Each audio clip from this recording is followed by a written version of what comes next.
The little girl, orphaned at a young age, was preparing to sell herself to a wealthy family. She also wanted to find a family willing to adopt her newborn brother. This way, the two siblings could survive. She heard that this nobleman could send her to the palace to become a palace maid, which made her very happy. But her joy didn't last long. Although her brother had found a family willing to adopt him, they demanded that she never visit him again. This made Song Min very sad. She begged them to let her spend a little more time with her brother before leaving. Song Min's father had been an outstanding painter, so she was also very skilled at drawing. She painted portraits of her deceased parents and instructed her newborn brother to remember their faces. The young brother remained silent, as if he had understood his sister's words. Song Min then painted a portrait of her brother. She then instructed him that when he grew up, he must never grow up to look like an ugly monster. The brother seemed to understand his sister's words and immediately began to cry. Song Min quickly embraced her younger brother and comforted him softly. She promised that no matter what happened, she would secretly visit him often. Since Song Min had just entered the palace, the other palace maids told her to go to the kitchen at night to steal some delicious food. Another palace maid was too timid, so Song Min had no choice but to go alone. However, it was precisely because of her actions that night that her life would be changed forever. After passing a corner, Wu De,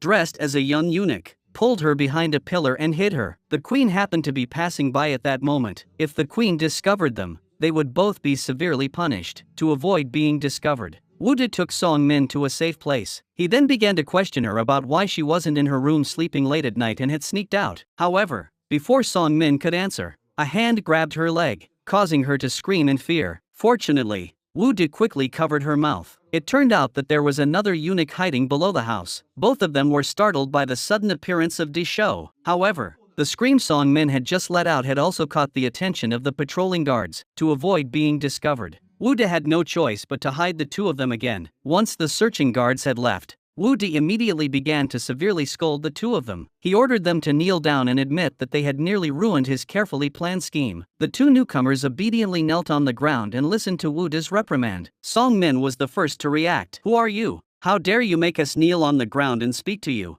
De Shou also reacted and immediately stood up to confront Wu De. "We are all eunuchs. Why should we kneel before you?" Wu De said he was the most outstanding young eunuch in the palace during the previous reign. The two had just entered the palace and knew nothing, so they believed his words. Wu De needed help to carry out his plan. The two newcomers seemed like suitable candidates. He took the two of them to the kitchen where pastries were stored and let them eat their fill. This way, when he needed their help later, they wouldn't refuse. The place Wu De wanted to go was called the Shimon Hall. De Shou was startled upon hearing this. That was where the crown prince was imprisoned. Anyone caught visiting the crown prince would be executed. De Shou was terrified and wanted to leave, but Song Min called him back and said that Wu De had taken them to the kitchen to eat their fill. One must know how to repay kindness and not be ungrateful. After Song Min persuaded him, De Shou had no choice but to go with them. But when they arrived at the door, De Shou was still very afraid and said that he would not go in. As he was leaving, he asked Song Min his name. After introducing themselves to each other, Song Min stood at the door to keep watch for Wu De. At this moment, Wu De had already entered the room. There was a wooden box inside. The crown prince, who was the king's son,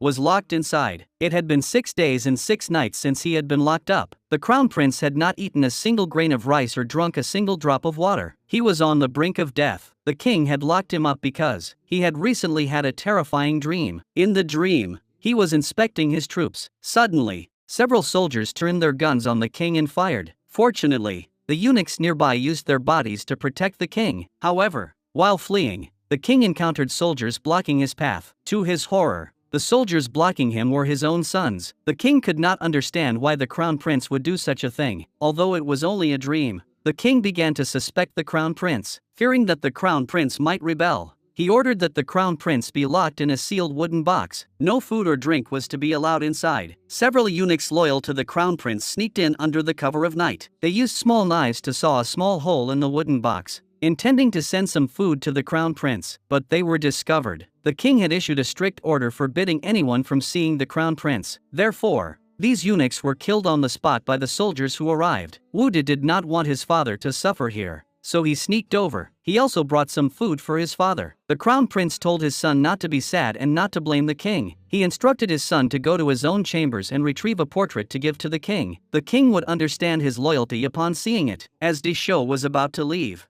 he suddenly noticed the king rushing over from a distance. Though he also wanted to leave, he hurried back to inform his two new friends of the king's arrival. Upon hearing this, the three quickly hid themselves. However, when the king arrived, he discovered the pastries lying beside the wooden box. He realized that someone must have come to visit the crown prince. He immediately ordered his men to find them. At the same time, Wu De took Song Min to a dead end. Just as they were about to be discovered by the soldiers, De Shou crawled out of a dog hole. The group escaped through the dog hole De Shou had found. They narrowly escaped with their lives, but their troubles were not over. The next day, the king issued an order to find the people who had secretly visited the crown prince the previous night at all costs. Soon, the soldiers found De Shou with a dirty shoe. De Shou took one look at it and confessed. He was very grateful to the soldiers for bringing his shoe. However, to his surprise, the soldiers ordered him to be arrested. The soldiers asked De Shou to identify his accomplices. Although De Shou was usually very timid, he did not reveal Song Min's identity. He even flew into a rage, insisting that he knew nothing and had no accomplices. The soldiers decided to torture him to extract the truth. As they were walking along the road,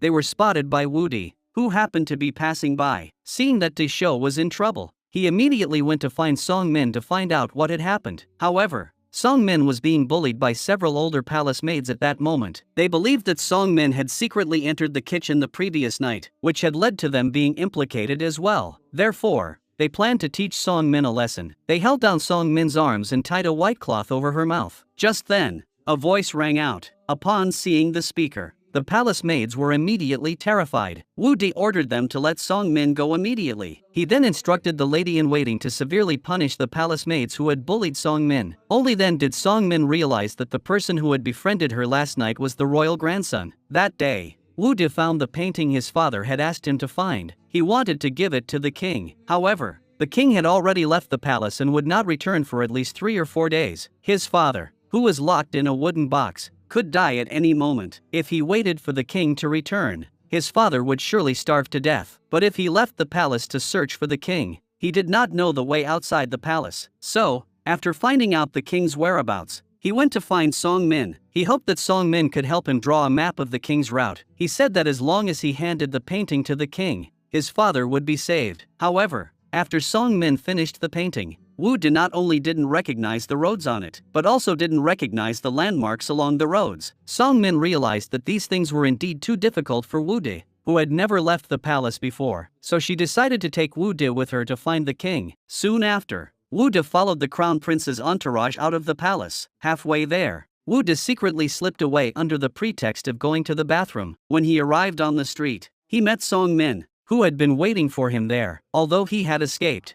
Wu De still had to change his clothes. The two ran all the way to a river. Looking at the boys playing in the river, Wu De felt very envious. He had been born in the palace and had never experienced such entertainment before. Fortunately, Song Min did not forget their mission. She reminded Wu De to take the clothes he had taken from someone else and leave quickly. However, Wu De was once again distracted by the children playing in the river. Just then, one of the boys playing in the river noticed that Wu De had stolen their clothes. Wu De and Song Min had no choice but to flee. However, during their escape, Song Min accidentally fell and injured herself. Wu De kindly tended to Song Min's wound. This touched Song Min deeply. Perhaps if she had met Wu De sooner, her younger brother wouldn't have had to be given away. Despite his noble status, Wu De highly valued Song Min as a friend. He told Song Min that when they were together, she could just call him by his name. His name was Li Swan. Song Min tried calling his name once, but the next second, she begged for mercy. After all, calling the royal grandson by his given name was a serious offense. However, Wu De didn't seem to mind and even smiled happily. This was the first time anyone had ever addressed him so affectionately besides his mother. He found Song Min's voice very pleasant. Song Min didn't know what to say. At that moment, De Shou revealed that his accomplice was named Wu De, but the official didn't know who Wu De was. In order to get some information out of De Shou,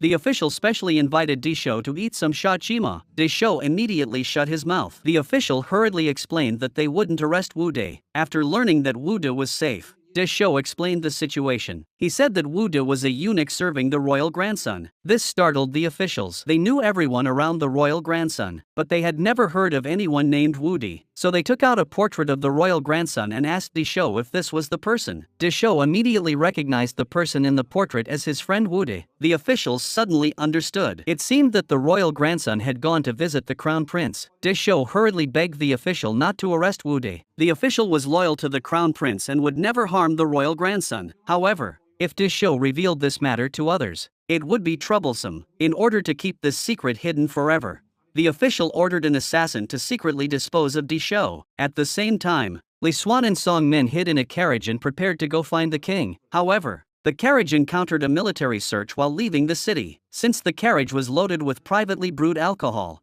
which was prohibited from being transported out of the city during the king's prohibition, they killed a patrol officer and hid his body in the carriage. Upon seeing the officer's body, Song Min screamed in terror. Fortunately, Li Xuan quickly covered her mouth, and they were not discovered. The carriage raced frantically for a while before stopping at a wine shop. Li Xuan took advantage of the other party's inattention to secretly take Song Min out of the carriage. However, just as he was about to leave with Song Min, he discovered that the painting he had brought was missing. He hurried back to look for it, but just then, two assassins returned. The two were so frightened that they quickly hid. Li Xuan signaled to Song Min to leave quickly while he stayed behind to search for the painting. However, Song Min shook her head at him. It wasn't until Li Xuan told her to leave again that she reluctantly slipped away. As soon as Song Min left, Li Xuan was discovered by the two assassins. Although Li Xuan desperately explained that he had accidentally gotten lost and ended up here, the assassins didn't believe a word he said. They planned to lock Li Xuan up first and deal with him later that night along with Deschaux. This terrified Li Xuan. He hadn't even rescued his father yet. How could he just die like this?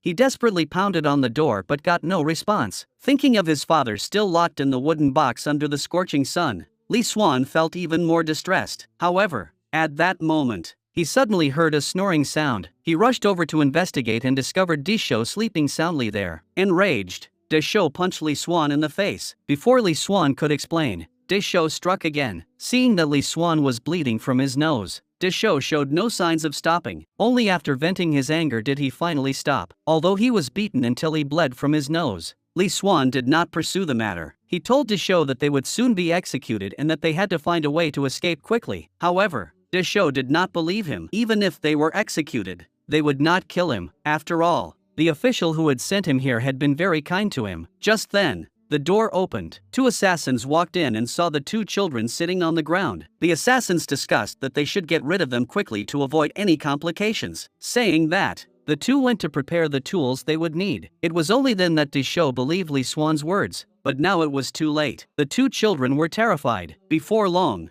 the two assassins walked in, one holding a large knife and the other holding an iron shovel. They planned to kill the two children and then destroy the evidence. However, just as they were about to act, the sound of soldiers fighting suddenly came from outside. The assassins didn't care about the two children and quickly fled. At this moment, the soldiers had already rushed into the courtyard and started arresting the people who had violated the ban on brewing wine. Li Xuan and Deschaux also appeared. When he saw the soldiers, Deschaux was about to go out, but he was stopped by Li Xuan. If he went out now, he would definitely be taken back to the palace by the soldiers. Then he would have no way to save his father. Just then, Song Min poked his little head out from the top of the wall. He waved his little hands frantically at Li Xuan and Deschaux. Song Min also took the opportunity to help the royal grandson retrieve the lost scroll. With the scroll in hand, the three of them ran as fast as they could to find the king. Deschaux led the way, with Li Xuan tightly holding Song Min's hand. Since they were all still young, they grew tired after running for a while. During a rest, Li Xuan asked Song Min why the soldiers had suddenly run over. Song Min told Li Xuan that she had led them there. After Li Xuan had told her to leave, she had immediately gone to the government office. To save Li Xuan, she reported that someone was violating the ban on brewing alcohol. The soldiers didn't believe her and chased her away. However, just as she lowered her head, she saw Li Xuan's sash tied to her arm. The soldiers might not believe her words, but the sash representing the royal family was right there, so she reported that the royal grandson had been kidnapped. At that moment, the soldiers were also in a panic over the royal grandson's disappearance. Upon hearing the news, they immediately led their troops to the scene and managed to rescue Li Xuan at the last moment. After learning everything, Li Xuan was deeply grateful to Song Min and greatly admired her intelligence. However, Deschaux was very puzzled as to why Song Min always referred to Li Xuan as Your Highness. So Song Min revealed Li Xuan's true identity to Deschaux. This terrified Deschaux. After all, not long ago, he had beaten Li Xuan severely. If Li Xuan were to hold him accountable, his crime would be enough to exterminate his entire clan. Terrified, Deschaux immediately knelt before Li Xuan, begging for forgiveness. However, Li Xuan had no intention of punishing Deschaux. Although their statuses were different, Li Xuan had already regarded Deschaux and Song Min as his friends. He slowly pulled Deschaux to his feet. Only then did Deschaux completely relax. The deep friendship between the three children officially began at that moment. After resting, Deschaux took the two of them to find the king. Fortunately, Deschaux knew a shortcut. Just as the king was about to leave, Li Xuan finally arrived. The king was very displeased to see Li Xuan dressed as a beggar. Li Xuan took out the scroll in his hand and begged the king to take a look, and admitted that he had visited the crown prince not long ago. The king was furious. Even though this person was his own grandson, he immediately ordered his men to drag Li Xuan away. Li Xuan pleaded with his grandfather to spare his father out of filial piety. His father had been locked in a small wooden box for many days and could die at any moment. However, the king coldly told Li Xuan that he was not anyone's father. He was the king of this country. He planned to lock Li Xuan in the county mansion and charge him with treason. The ministers standing nearby could no longer bear to watch and began to plead for Li Xuan. This made the king very angry. Since no one was willing to act, he decided to do it himself. He rushed forward and grabbed Li Xuan by the collar. But at that moment, two messengers arrived from afar, bringing terrible news. The crown prince, who had been locked in the small wooden box, had just passed away. Although the king had ordered the crown prince to be locked in the small wooden house and denied him any food or water, upon hearing the news of his son's death, the king couldn't help but show a look of sorrow. Li Xuan was deeply saddened by the news of his father's death. However, the king was also very sad at that moment. When his son was alive and by his side, he didn't feel anything, but now that he had lost him, he finally understood what it meant to lose a child. Li Xuan followed the group as they prepared to return to the palace. However, his two friends, Song Min and Deschaux, were kicked out of the palace. They could only watch from the side of the road as Li Xuan walked further and further away. Song Min was very sad because she had heard that Li Xuan might be executed after returning to the palace. However, when she turned around, she saw Li Xuan running toward them. Li Xuan asked them anxiously if they were okay, but they were even more worried about Li Xuan's safety. However, these were not things they could decide or change. Li Xuan reassured them that he would be fine. This might be their last meeting. Once she returned to the palace, she would likely never be able to leave and would never see them again. Song Min told Li Xuan that since they were friends, if she couldn't leave the palace, they would find a way to enter the palace to see her. Li Xuan was moved to tears. However, she also understood that it was basically impossible for the two of them to enter the palace. How could a little palace maid and a eunuch who had been expelled from the palace ever hope to re-enter the palace?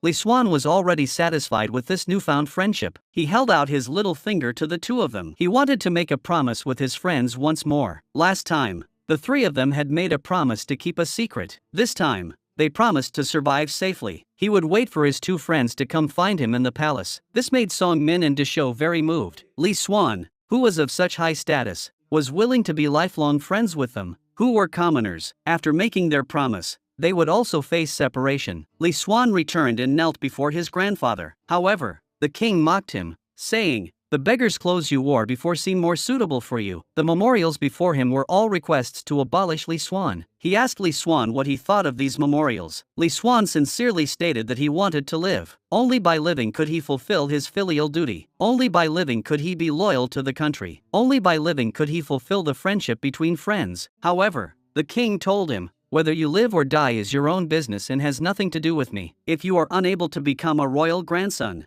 it will inevitably lead to chaos in the country and the people suffering." Li Xuan remained calm and assured his grandfather of his resolve. He was certain he could become an outstanding royal grandson. He would prove it through his actions. Li Xuan's words made the king very happy. He seemed to see his own younger self in Li Xuan. The next day, at the court assembly, the king issued an edict ordering Li Xuan to move into the crown prince's eastern palace. This came as a great surprise to Li Xuan. He had expected the king to punish him, but instead, this was the outcome. The king's decree angered some of the ministers in the court. They wanted to object, but the king paid them no mind. Listening to the voices of the ministers rising and falling in the court, Li Xuan finally realized that so many people were opposed to him. Apart from the ministers who had already been killed, most of the officials from other factions were kneeling before the king's hall, demanding that he revoke his decree. Li Xuan was both fortunate and unfortunate. Fortunately, he was able to move into the eastern palace. which signified that he would one day inherit the throne. Unfortunately, most of the ministers in the court were dissatisfied with him. In order to prove himself, Li Xuan studied diligently during the day and practiced martial arts and swordplay at night. Even when learning to play the zither, he was extremely dedicated, all for the sake of securing his place in the Eastern Palace. Only then could he see his dear friend again. Song Min had been kneeling there for 3 days and 3 nights. She hoped that the official would sell her back into the palace. However, the official sent a servant to clearly refuse her. This was because the last time he sold her into the palace, he had caused a lot of trouble for himself. Therefore, no matter what, he would not agree to Song Min's request this time. With no other choice, Song Min could only continue kneeling there. Even if she fainted, she refused to leave. Meanwhile, Disho was preparing to cut off his own little chili pepper. However, he ultimately couldn't bring himself to do it. Instead, he was so scared that he wet himself. This made Disho very frustrated with himself for being so cowardly that he couldn't even do such a small thing. The reason he wanted to return to the palace was to keep his promise to his friend. Since he couldn't do it himself, he could only ask his uncle to help him. However, the incident that happened to Disho in the palace last time had already caused his uncle to lose face. He really didn't want to make a fool of himself again, but Disho kept chasing his uncle with the knife. His uncle was chased by Disho, who was waving the knife, and ended up sitting on the ground. In order to get rid of Disho, he pretended to agree. After taking the knife, his uncle threw it on the ground. Then he hit Disho hard on the head. He didn't want to have anything more to do with Disho. However, Disho continued to harass him. This angered his uncle, who poured a bucket of dirty water on Disho. Meanwhile, their friend Li Xuan, who was in the palace, encountered a big problem. In the evening, Li Xuan was still studying. The king was very pleased with his diligent and studious grandson, but Li Xuan inadvertently mentioned his father. The king was instantly furious. He asked his royal grandson what the conditions were for becoming a wise king. Li Xuan replied that one must always pay attention to the voices of the people. The king then asked him what the voices of the people were. Li Xuan thought for a moment and replied that the voices of the people were to solve the problem of food and clothing. The king then asked him what he would do to achieve this goal. As a king, what should one do first? Li Xuan replied that it was necessary to reduce unnecessary taxes and reform the legal system. However, this was not the correct answer for the king. The king's strictness made Li Xuan feel a bit of pressure. After thinking for a moment, Li Xuan suggested that it was necessary to reform the bureaucracy, punish officials who exploited the people, and reduce the severity of punishments for the people. However, this was also not the correct answer the king was looking for. He told Li Xuan to continue answering. This time, Li Xuan said that it was necessary to reduce the burden of labor on the people and allow them to focus on production. The king angrily rebuked him, asking him what qualifications he had to become a royal grandson. However, the king did not immediately dismiss Li Xuan. He gave Li Xuan 3 days to find the answer. If Li Xuan did not find the answer within 3 days, he would be dismissed. After the king left, Li Xuan was still confused. He couldn't understand why he had been studying so hard and yet suddenly faced such misfortune. After leaving, Li Xuan was very sad. He kept thinking about what the king had just said. He was just a child who had recently lost his father and still needed to study hard. He immediately went to look for answers in books, but after searching all night, he still couldn't find what he was looking for. At that moment, he seemed to realize that the answer he was seeking might not be in books. He then had someone bring him all the petitions submitted by the people in recent years. However, after 2 days, he still hadn't found the answer. Li Xuan only saw that most of the people's petitions requested the king to abolish the slave trade. That night, the king summoned Li Xuan. Li Xuan's answer did not satisfy the king. Moreover, the king had recently discovered that all the funds under Li Xuan's jurisdiction in the Eastern Palace had gone missing. Li Xuan had no answer for this. This led the king to believe that Li Xuan was a vain and corrupt official. Having just been granted the authority to manage large sums of money, he had begun to squander it recklessly. He immediately ordered that Li Xuan be evicted from the Eastern Palace by dawn. The crown prince's consort knelt before the throne, pleading with the king to spare Li Xuan's life. However, the king remained unmoved. Li Xuan was deeply distressed. He recalled his father's parting words, urging him to become a wise ruler. He thought of his promise to Disho and Song Min. He would wait in the palace for the two of them to come find him. It seemed that none of this could be accomplished now. Failing to fulfill his father's wishes would be considered disloyal. Failing to become a wise ruler would be a betrayal of the nation. Breaking his promise to his friends would be an act of ingratitude, and he was about to become a disloyal,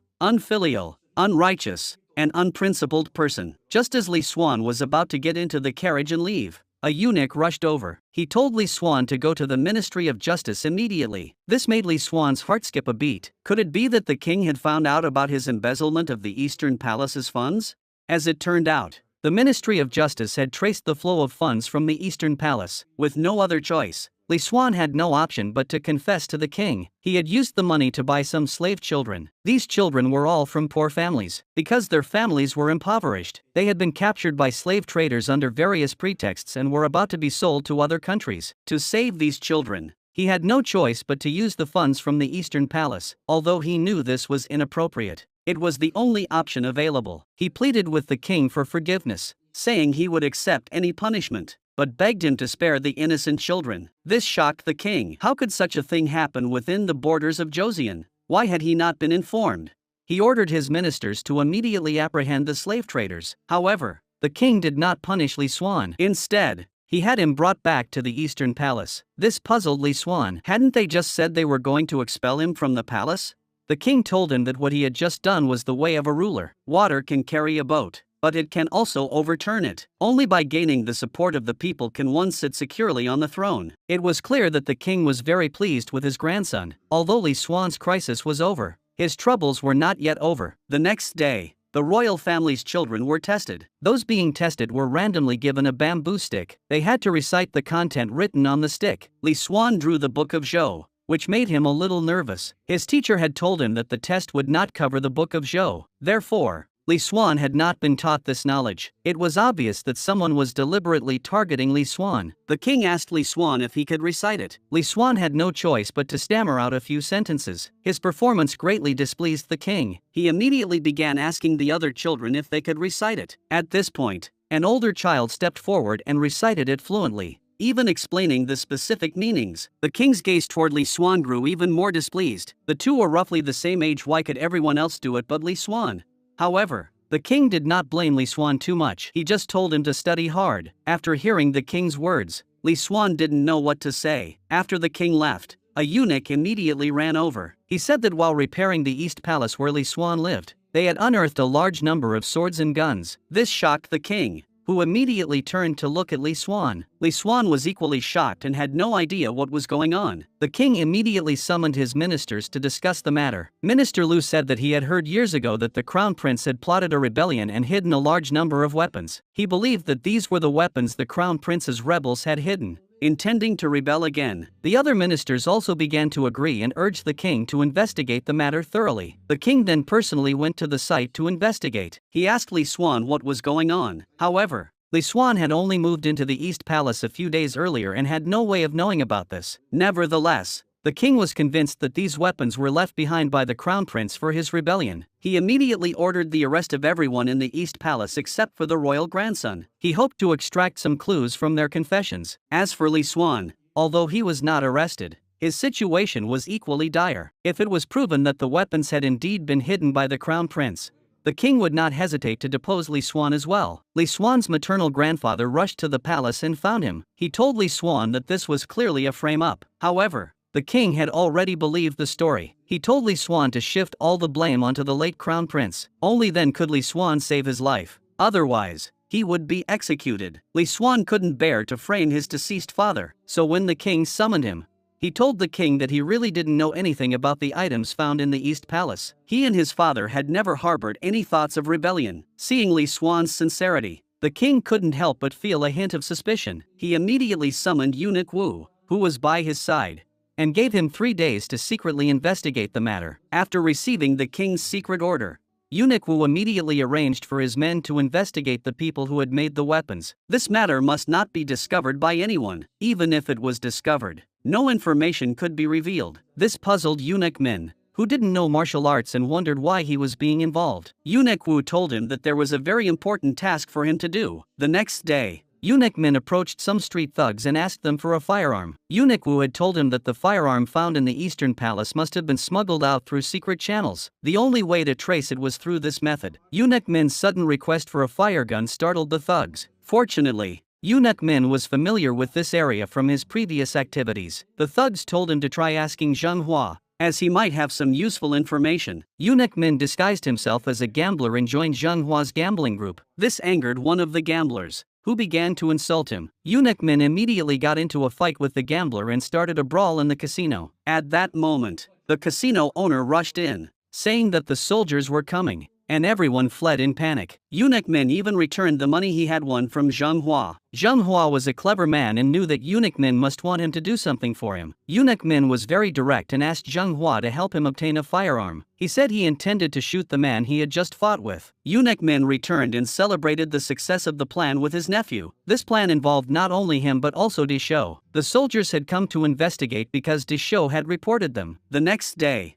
Eunuch Min brought Eunuch Wu to the transaction site to catch the criminal red-handed. When Zheng Hua saw Eunuch Wu, he hurriedly fled. However, as soon as he reached the door, he was struck in the chest by a dart and died instantly. By the time the two men ran out, the assassin had already climbed over the wall and escaped. Eunuch Wu found a receipt inside the house. Upon returning to the palace, he handed the receipt to the king. These receipts were evidence of transactions between the crown prince's confidant and Zheng Hua. This clearly showed that the crown prince had indeed been secretly storing a batch of firearms and harbored treasonous intentions. It seemed that all previous suspicions were true. This matter must also be related to Li Xuan. The king immediately ordered his men to arrest Li Xuan. The officials demanded that he confess to secretly storing firearms and plotting rebellion. However, Li Xuan remained silent. The two officials exchanged glances and prepared to torture Li Xuan. But just then, the king arrived. The king insisted on personally presiding over the case. He first ordered all the muskets seized from the Eastern Palace to be laid out. The king's actions left the two officials momentarily flustered. He then wrote a large character for prisoner on a book. He explained that when arms manufacturers produce weapons,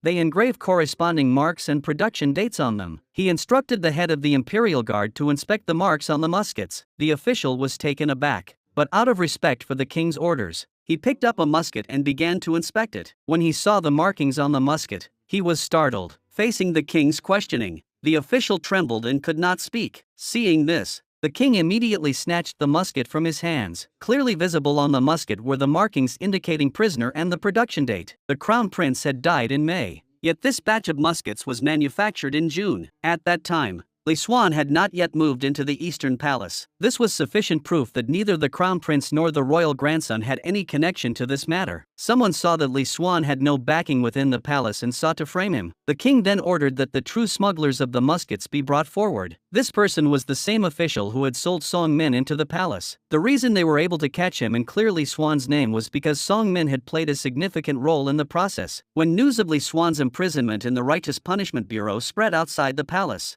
Deshou grew anxious. He confronted his uncle, asking why they hadn't resolved the matter of the muskets to save Li Xuan. Eunuch Min immediately covered Deshou's mouth. "We absolutely cannot mention the muskets again." However, Song Min outside overheard their discussion about the muskets. This immediately reminded her of what had happened a few days earlier. She had discovered a large number of muskets in the home of the nobleman who had sold her into the palace. She hurried inside and told Eunuch Min about it. She asked him if this information could help Li Xuan. Upon hearing this, Eunuch Min was also shocked. He dared not relax for a moment and immediately took the drawing of the musket that Song Min had made to find Eunuch Wu inside the palace. Upon seeing the drawing of the musket, Eunuch Wu was also shocked. Ordinary people's children would never have seen a musket, let alone drawn one. They immediately took a large number of soldiers to search the area. Sure enough, they discovered a large number of muskets there. Now the matter has finally been clarified. Li Xuan was framed. The officials who had been urging the king to punish the royal grandson are all highly suspicious. He immediately ordered that all officials who had advocated punishing Li Xuan be dismissed and investigated. He absolutely would not tolerate such frame-ups, especially targeting his own grandson. The king's actions made some ministers in the court sense a hint of danger. They gathered together in secret to discuss that no one involved in this matter should be spared. First,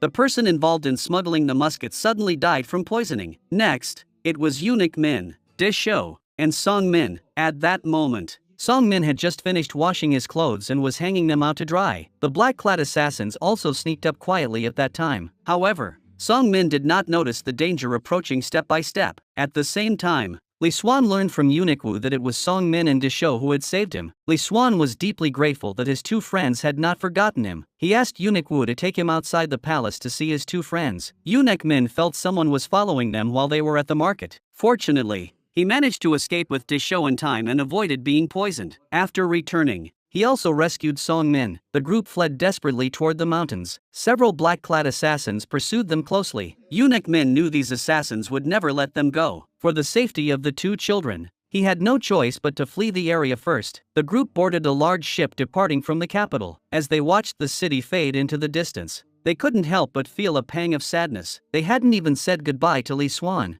and leaving like this was clearly unfair to their good friend. But at that moment, they had no other choice. In the blink of an eye, several years had passed. The Li Xuan of the past had grown into an adult. Although he had been separated from Dishou and Song Min for several years, he still often heard their voices in his dreams, and it was precisely because of this that he was saved tonight. An assassin had secretly infiltrated Li Xuan's bedchamber, but Li Xuan was not lying in bed. There was only a box and a pillow on the bed. Li Xuan came out and asked the assassin who had sent him. After all, assassinating the royal grandson in the East Palace was a capital offense. If he confessed honestly, he might be spared. However, the black-clad assassin was stubborn and immediately attacked Li Xuan. But Li Xuan was no longer the helpless child he once was. He quickly defeated the assassin. He wanted to find out who was behind the assassination from the assassin, but to his surprise, the assassin was a loyal servant. At that moment, there was a noise at the door. Li Xuan thought it was the assassin's accomplice, so he rushed out. But when he came out, he didn't see the assassin anywhere. Just then, two soldiers rushed over. Soon, the king also arrived upon hearing the news. Upon learning that the assassin's body was still in the East Palace, the king immediately ordered his men to bring the body out. He wanted to see who had attempted to assassinate Li Xuan. Before long, several soldiers emerged from the royal grandson's chambers. They had just gone to check the royal grandson's chambers but found no trace of the assassin's body. The king personally went into the room to check and saw that the bed was unusually tidy with no signs of a struggle. Li Xuan was also full of disbelief. The bloodstains on the bedding had disappeared without a trace. He realized that he might have fallen into a diversionary tactic. Someone must have taken the assassin's body away while he was away from his bedchamber. However, the king believed that Li Xuan was suffering from a delusion. This wasn't the first time Li Xuan had experienced such a situation. Nevertheless, the imperial guards searched the entire palace but found nothing. This left the king deeply troubled. Could Li Xuan really be suffering from delusions? Just then, the king's daughter, Princess He Huan, rushed over. It was evident how much the king cherished his daughter. After returning to the room, she told the king that people were spreading rumors that Li Xuan often saw things that shouldn't exist. She asked Li Xuan if he had really gone mad. The king was very sad. After all, Li Xuan was his grandson. However, after leaving the palace, Princess He Huan showed a completely different side of herself. She told the Minister of Personnel that Li Xuan must be moved out of the East Palace. She had been waiting for this moment for 20 years. All the plans she had made over the years had never failed, and this time would be no exception. Song Min had grown into a graceful young woman. She was now a tea maid at the painting bureau. A painter at the painting bureau had helped her greatly when she first became a tea maid, so whenever he had private commissions he couldn't complete, he would always ask Song Min for help. Ordinary paintings were no problem, but every time he asked Song Min to paint something, it was something with colors. Song Min originally didn't want to help him, but he always said how much he had helped her when she first started. Out of kindness, Song Min reluctantly helped him time and time again. There was another tea maid at the painting bureau named Chu Fei. According to rumors, she was about to enter the palace soon, so she always made Song Min wash one load of clothes after another. When she returned home at night, Deshou saw that Song Min's wrists were swollen. This made him feel very sorry for her, but Song Min didn't care. She had already gotten used to it. They had returned this time to fulfill their promise to Li Xuan and enter the palace again. She could use her position as a tea maid to gain access to the palace again. If Deshou took the military exam, he also had a chance to enter the palace again. However, Deshou didn't think so. In his opinion, 9 years had already passed. Li Xuan might have already forgotten who they were. Song Min was well aware of this. So much time had passed. Even if Li Xuan had forgotten them, it would be understandable. Nevertheless, she still wanted to honor their promise and see Li Xuan one last time. This made Deshou very angry. The main reason was that he had fallen in love with Song Min. He knew that Song Min still had feelings for Li Xuan, so he didn't want them to meet. Song Min had indeed fallen for Li Xuan. Even if Li Xuan had forgotten who she was, she still wanted to honor their promise. However, what she didn't know was that Li Xuan was also thinking about her at that very moment. He was thinking about the little girl who,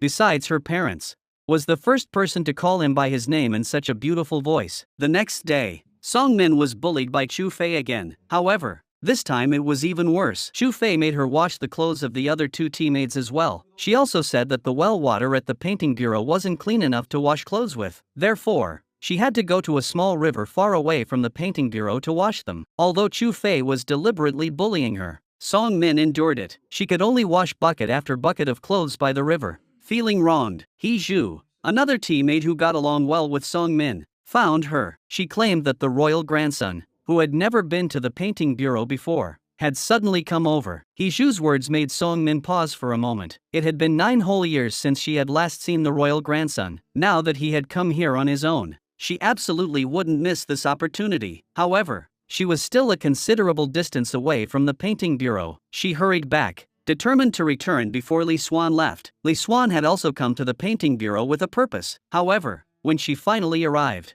she was told that Li Xuan had already left. After chasing for 2 hours, Song Min finally saw the royal grandson's entourage. She had waited 9 years for this one chance to meet him. Now that the opportunity had finally come, it was cruelly snatched away. This left her heart filled with sorrow, and her eyes brimming with tears. Li Xuan had also searched for Song Min for 9 years. If he had known Song Min was here, he would never have left like that. The main reason he had come to the painting bureau was because of Song Min. This incident not only spread throughout the palace but also began to circulate among the common people. The king, in order to quell the rumors and prove that Li Xuan was a normal person, assigned her the task of hosting the Qing envoys shortly thereafter. As a vassal state of the Qing dynasty, they must ensure that the envoys were treated with the utmost respect. It was said that the Qing envoys regarded the paintings in the Korean style, which had inherited the Ming dynasty's painting style, as treasures. The ministers suggested that Li Xuan could approach this from that angle, and she also had the same idea. In order to select the best painters,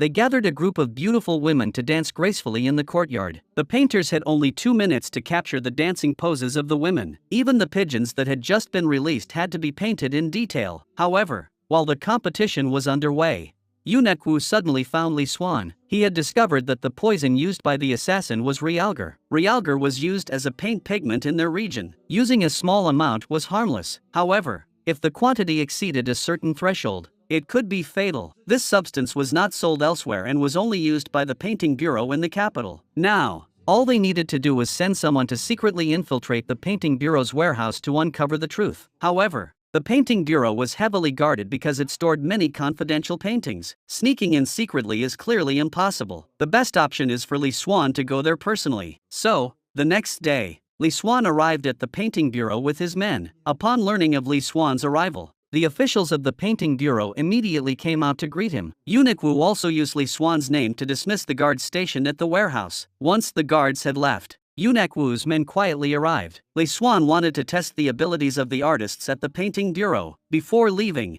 he gave them a test question and asked them to paint a picture based on it. When Song Min learned that Li Xuan had personally set the question, she was taken aback. Since she couldn't meet Li Xuan, she decided to paint a picture based on the question and submit it. Perhaps Li Xuan would see it. So, she secretly looked at the question that night. After learning the content of the exam question, Song Min began to paint. What she painted was a scene from her childhood when her arm was injured, and Li Xuan cut her own sash to bandage it. However, as a teammate, it was against the rules for her to paint on her own. In addition, Korea was very poor at the time, and the amount of paint available was strictly limited. As a result, she was discovered by a painter while she was painting. Although Song Min tried her best to explain that she wasn't there to steal anything, she was still locked up. The next day, Song Min was brought out. The two people who had always been close to Song Min rushed out to plead for mercy. They begged for leniency towards Song Min. However, the other party refused to give face and insisted on punishing Song Min. Just then, Lord Su, the head of the painting bureau, walked over. The man hurriedly explained that Song Min had broken the rules of the painting bureau. Before he could finish, Lord Su interrupted him. He knew the man was conducting a financial audit for the painting bureau. He asked the man if the painting bureau was missing anything. If nothing was missing, what reason was there to punish Song Min?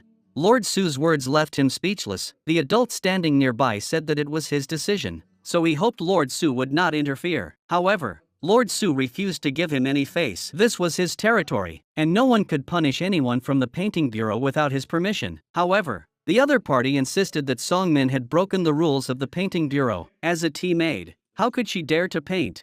Lord Su immediately began to refute this, demanding that they list the law in question. How could there be such a law in Joseon? it was simply because they, as painters, felt superior. Therefore, they looked down on tea maids, who were of a lower status than them. Under Lord Su's insistence, Song Min was ultimately saved. Thus, Song Min successfully escaped this crisis. After returning, Lord Su carefully examined Song Min's paintings. He felt that Song Min's painting skills were excellent and very appropriate for the royal grandson's exam. He immediately decided to bring Song Min along with her paintings when he entered the palace. When Song Min heard the news, she was momentarily speechless. After coming out, Song Min immediately shared the good news with Desho and eunuch Min. Now that Song Min was about to enter the palace, Desho naturally had to accompany her. He planned to take the military examination. At the same time, eunuch Wu informed Li Xuan that the people he had sent out had discovered who had tampered with the supplies from the painting bureau. This made Li Xuan very happy. Since his father's death, there had always been someone behind the scenes framing him. Now that this person was finally about to be exposed, he had to personally go outside the palace to retrieve the evidence. The officials understood that Li Xuan wouldn't go to the painting bureau for no reason. He must be planning something, so they gave a large sum of money to an assassin. The next day, Li Xuan arrived at the agreed location, but he was too late. The person who was supposed to meet him was already dead. Fortunately, eunuch Wu found a package on the street. Inside was a note. It was written in Chinese characters on a piece of white cloth. This kind of cloth was called white lotus cloth in their region. However, Li Xuan did not know what the words meant. He could only guess that it might have something to do with the Qing dynasty. That night, all the goods on a Korean ship bound for the Qing dynasty were stolen. The next day, the news reached Li Xuan's ears. The stolen goods were the white lotus cloth they had prepared as tribute. It seemed that someone was hiding in the shadows and planning to use the white lotus cloth to attack him. If something went wrong with the Qing envoy's mission, the king would definitely not let him off the hook. And that was the purpose of the person hiding in the shadows. But the Qing envoy was about to arrive at any moment. Even as the royal grandson, he couldn't gather a large amount of white lotus cloth in such a short time. He had to think of another way to make up for it. He knew that the Qing envoys loved painting and were highly skilled in the art. He immediately summoned Lord Su of the painting bureau. Lord Su dared not delay and immediately found Song Min. Originally, Lord Su had intended to bring others to meet the royal grandson. However, among the tea maids he had brought, only Song Min was present. He had no choice but to bring Song Min to meet the royal grandson. This was also the first time Song Min and Li Xuan had met in 9 years. However, Song Min did not recognize Li Xuan. Li Xuan also did not recognize the girl grinding ink in front of him. The Qing envoys were very satisfied with the paintings made by Lord Su. They immediately began to praise the beauty of the paintings, the scenery, the music, and the food of Joseon. The woman in front of them not only had a beautiful appearance but also excellent skills in color mixing. Originally, the envoy was only praising Song Min, but the minister beside him, with ulterior motives, thought the envoy had set his sights on Song Min and had other intentions. Another minister even flattered the envoy, saying that since he had come to Joseon, he should experience the charm of Joseon women. Before the envoy could respond, he ordered someone to prepare something for Song Min and send her to the envoy's resting quarters that evening. Upon hearing this, Song Min immediately sought help from Lord Su, who was standing nearby. Lord Su was a very upright man, and his character was evident from the time he had saved Song Min last time. He immediately began to plead for Song Min, saying that she was a tea maid in the painting bureau and not a courtesan from a brothel. This greatly displeased the two ministers with ulterior motives. However, Lord Su was not afraid of their power. Since Song Min was under his jurisdiction, he had a duty to protect her. But in the eyes of the ministers, what was the difference between a tea maid from the painting bureau and a courtesan? In their eyes, these people were all worthless commoners. He immediately ordered his men to take Song Min away. Song Min panicked and turned to Lord Su for help, but Lord Su was powerless to help her. Li Xuan spoke up at this moment, ordering them to release Song Min. If a country needed to rely on women to maintain cooperative relations with other countries, then that country was too weak. Cooperation should be based on strength, not on selling one's own women. However, since the ministers had already proposed sending a Korean woman to the envoy, Li Xuan could not say much. It didn't matter if she was a courtesan from a brothel, but she absolutely could not be a woman from a respectable family. The Qing envoy standing nearby didn't care about any of this, but since the other side had already made the request, he naturally wouldn't refuse. But now they were causing such a commotion over Song Min. This made him, a guest who had traveled so far, very unhappy. Since Song Min was a tea maid in the painting bureau, her painting skills must be quite good. If she could paint a picture that satisfied him, He would not hold Korea accountable for its disrespect. The ministers were furious. They had already lost the tribute item, White Lotus cloth, and had only managed to calm the envoy with a banquet. Now Lord Su was offending the envoy over a mere tea maid. If the envoy blamed them, none of them could bear the responsibility, but there was no other option. They could only pin all their hopes on Song Min. Song Min's heart was racing with anxiety. Lord Su told her to stay calm. If she couldn't perform well, not only would she be treated like a piece of cargo, but everyone present would be in trouble. The envoy wanted to test Song Min's knowledge and painting skills, so he suggested that Song Min paint a creature with a body like a deer, a head like a wolf, legs like a horse, and a tail like a cow. Although it has a single horn, there must be flesh on top of its head. The mythical beast is covered in colorful scales. The envoy's challenge left the others speechless. They had never heard of such a mythical beast before. In contrast, Song Min remained calm. She picked up her brush and began to paint on the paper. The ministers nearby widened their eyes and gathered around to watch. Soon, Song Min finished her painting. She had painted a portrait of the ancient mythical beast Qilin. The ministers, who were ignorant of such things, thought Song Min was just making something up. He hurriedly began to explain,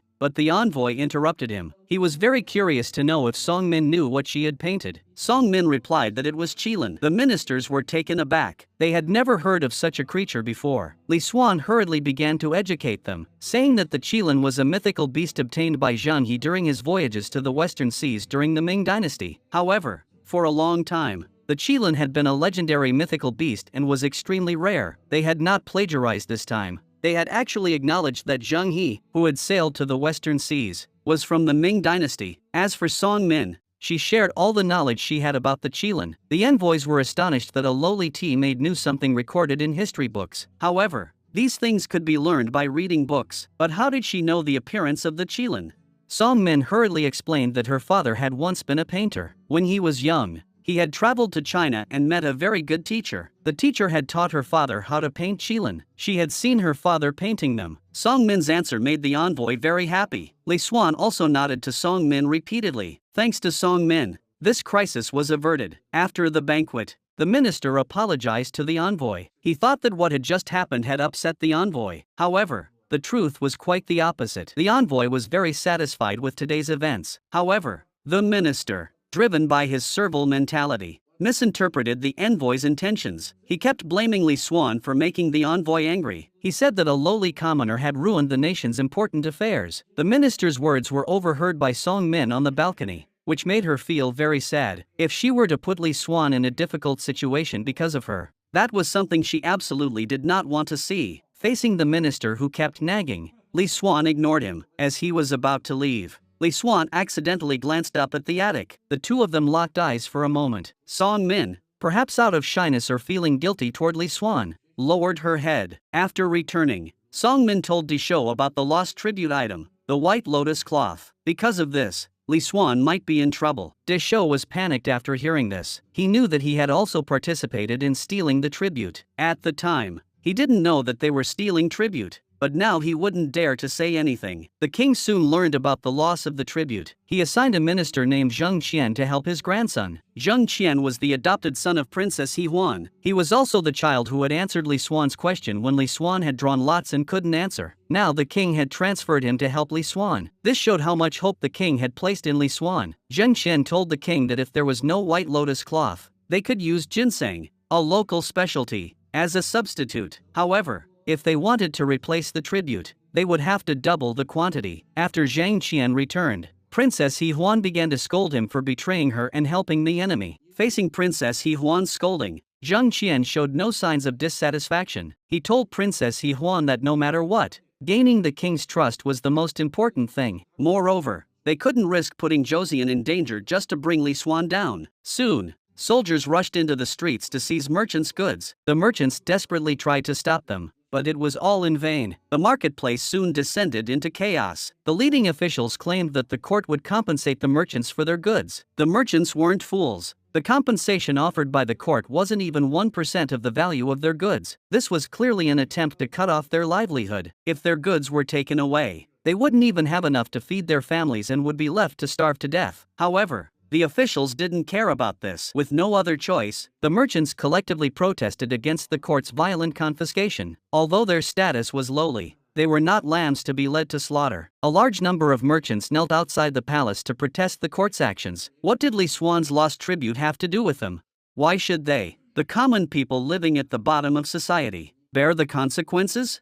In an instant, Li Xuan's reputation among the people plummeted to an all-time low. Li Xuan heard the cries of the people outside and felt utterly helpless. The only way to restore his reputation among the people was to recover the lost tribute as soon as possible. Meanwhile, Deschaux brought the leader of the group who had stolen the tribute. He wanted to find out where the tribute was from him. However, even when eunuch Min poured dirt on his head and threatened to bury him alive if he didn't speak, the man refused to speak. If he didn't, he might die there, but if he did, his entire family would never see the light of day again. Deschaux understood how difficult Li Xuan's situation must be. That night, he went to the government office alone. He confessed to the soldiers that he had stolen the white lotus cloth from the court, but the soldiers thought he was crazy. The king did not blame Li Xuan for this incident. He took Li Xuan out of the palace to see the current state of the people. The king told him that sitting firmly on the throne was not so simple. The people's hidden strength was boundless. They could keep the king safely on the throne, but they could also make him die without a proper burial. As a king,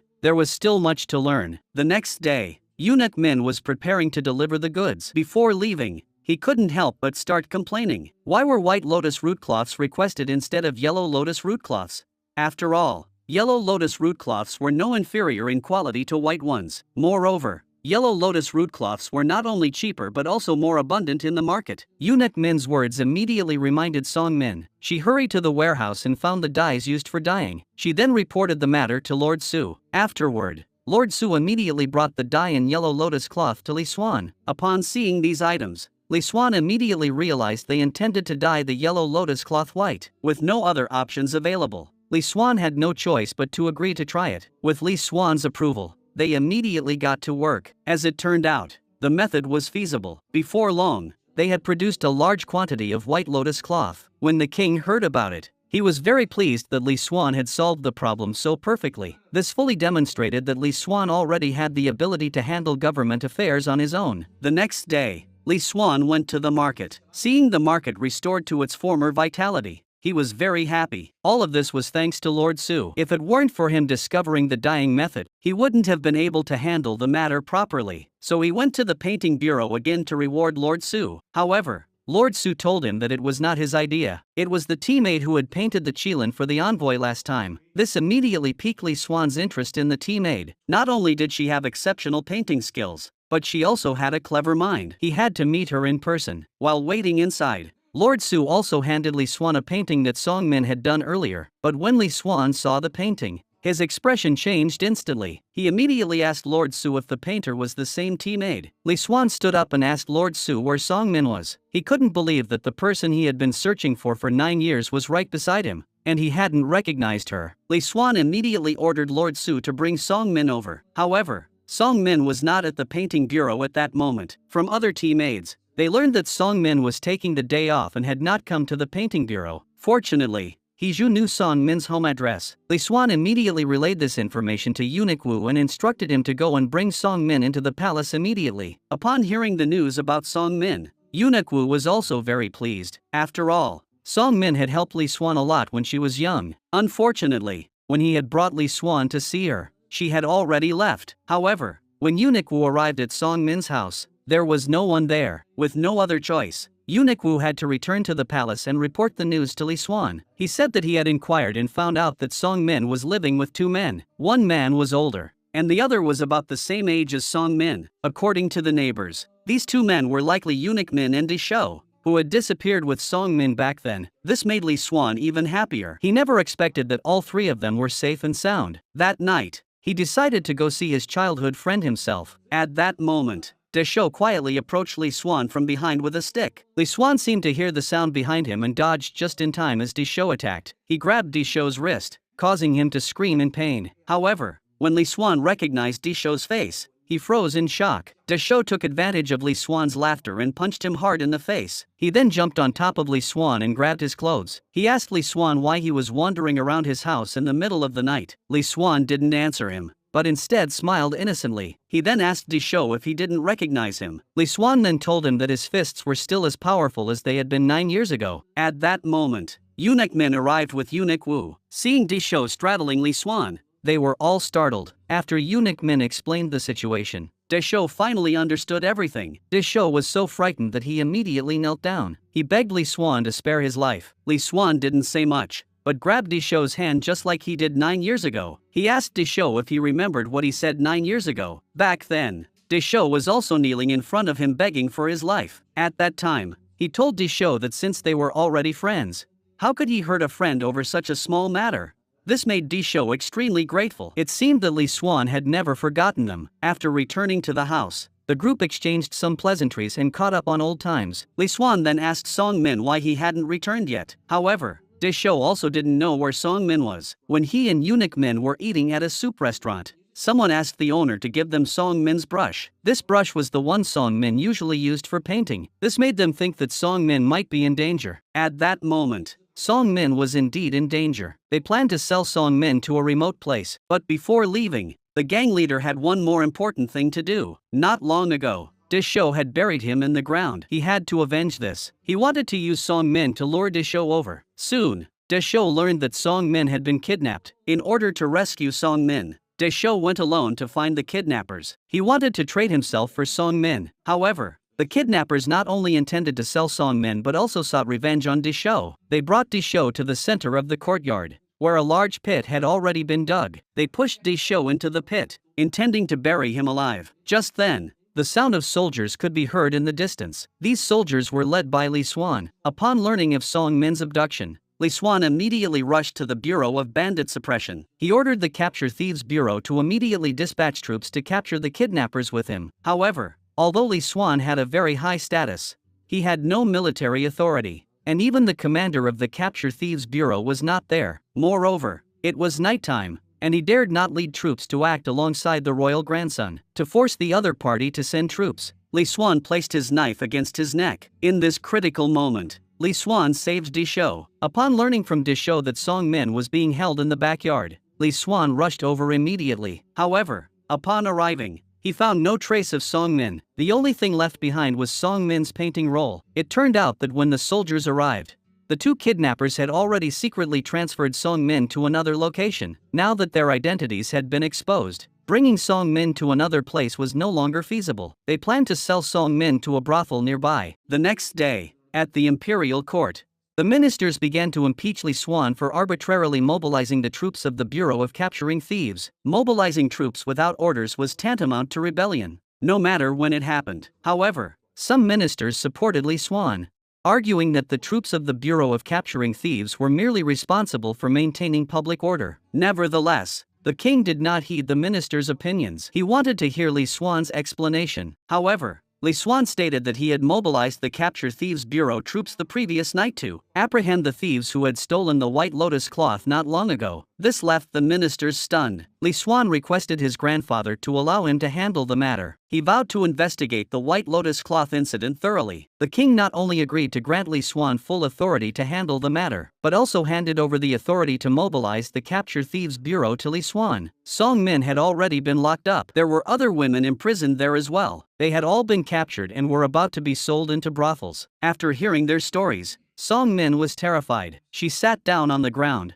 her heart filled with despair. Just as she had lost all hope, she suddenly heard someone outside call out a familiar name. The owner of that name was Li Kan, who often asked her to help paint colored pictures at the painting bureau. He was also the one who had introduced her to the painting bureau. Hearing this name, Song Min felt as if she had grasped a lifeline. She began to shout Li Kan's name desperately. If Li Kan heard her, perhaps he could save her life. However, no matter how hard she shouted, she received no response. This caused the glimmer of hope that had just begun to burn in her heart to be instantly extinguished. In fact, it wasn't that Li Kan hadn't heard her. It was just that the distance was too far. He thought he had heard things. Moreover, he didn't believe that Song Min could have been taken to a brothel. Li Kan had come to the brothel to deliver colored drawings. However, the brothel needed a large quantity, and he couldn't complete the task alone. Therefore, he had no choice but to go to Song Min's house to ask for her help. If Song Min hadn't been absent from the painting bureau for several days, he wouldn't have been so anxious. However, Eunuch Min told him that Song Min had been kidnapped. This made Li Kan startled. Who would dare to kidnap someone from the painting bureau?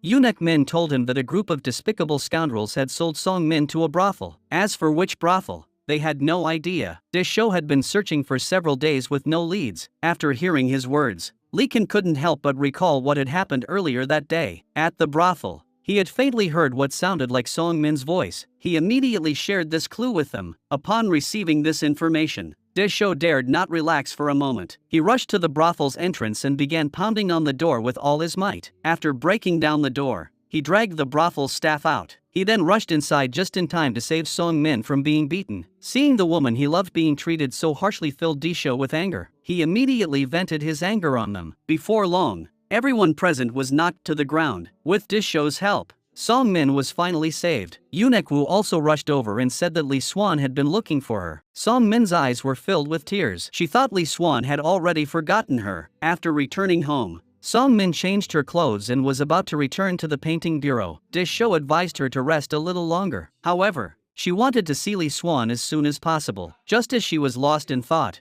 a figure suddenly approached from behind. Li Xuan called out Song Min's name. Song Min couldn't believe it and slowly turned her head. After nearly 10 years apart, the two finally met again. Li Xuan felt deeply apologetic toward Song Min. It was his fault for not protecting her back then. Song Min, on the other hand, was so moved that she shed tears of joy that Li Xuan still remembered her. Just as the two were about to sit down for a heartfelt conversation, someone from the painting bureau arrived. Though deeply reluctant, Li Xuan had no choice but to leave first. After all, they had already recognized each other, and there would be plenty of opportunities to meet in the future. They say that when good things happen, one feels refreshed, and this was certainly true for Song Min, and it was especially evident in her. Earlier, Xu Fei and several other teammates had bullied Song Min, making her do menial tasks like washing clothes. But ever since Song Min had reunited with Li Xuan, before Xu Fei could even act, Song Min had already taken care of everything. Though Song Min was overjoyed,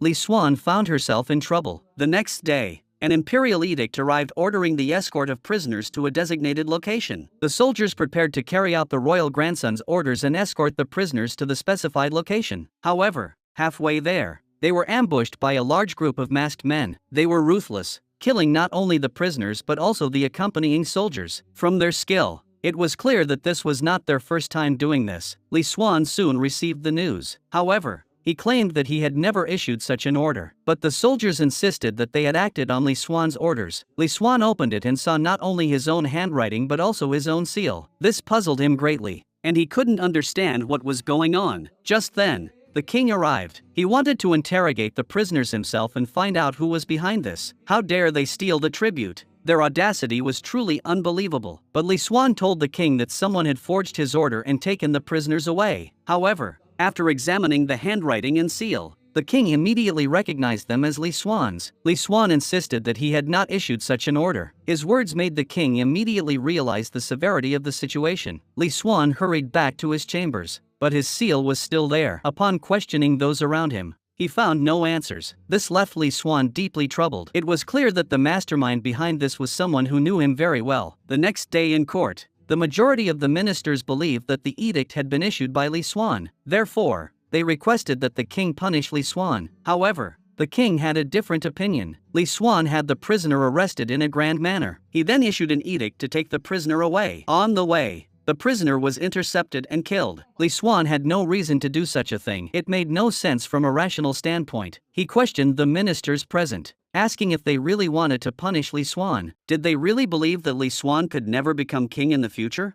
The king's words frightened the ministers into lowering their heads. The king ordered an eunuch to bring a boiled potato. After cutting the potato in half, he pressed it onto a piece of white paper with an official seal on it. The seal's imprint was perfectly replicated on the paper. Then it was placed on another sheet of white paper. A forged seal impression was thus created. The forged seal was identical to the original and could not be distinguished from it. However, the flaw was that the forged seal would gradually fade over time. Therefore, within about a month, the truth would be revealed. While handwriting can be forged, a seal is absolutely impossible to replicate. Therefore, even if one wished to punish Li Xuan, one must wait until the results are revealed after a month. During this time, please do not underestimate Li Xuan. Li Xuan, the general, finally breathed a sigh of relief. He now admires the king even more. He also understands that he still has a long way to go before becoming a king. The king's favor toward Li Xuan has made those who oppose him feel threatened. To defuse this crisis, a plot targeting Li Xuan and the king is about to begin. That night,